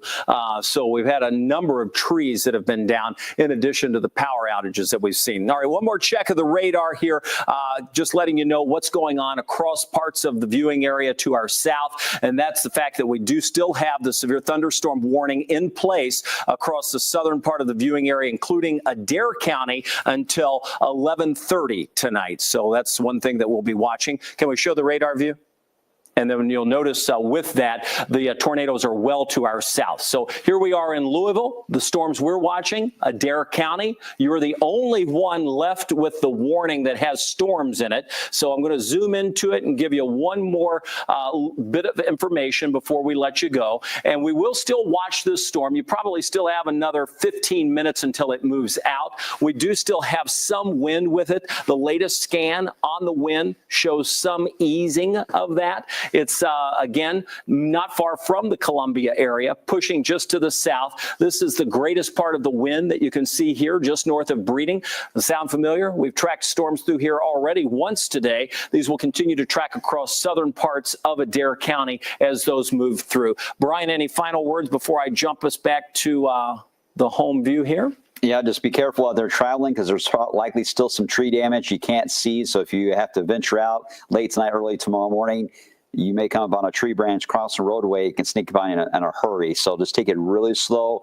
Watch out for down power lines. Don't touch them. Stay away. Make sure to report them to LG&E so they can get to them, because I got a feeling we're going to have a lot of those reports as the overnight continues, especially being a Friday night, not the normal traffic flow out there. So just be careful if you have to go out at all. Yeah, I have a feeling we'll see a lot more of those power outages even occur as the night goes on, probably not because of more wind, but just because of loose limbs and so forth that's taken place. Be careful. We're going to wrap up our coverage. It's 12:01. We're going to keep an eye on the storms to the south. They're moving out. They are starting to drop certainly below severe limits everywhere except for Adair County. That storm, again, severe warned, not tornado warned. We'll get you back to the late night programming. We'll be here as the night unfolds. If we have to jump back on, we will. We appreciate you trusting and watching the Wave Storm Tracking team.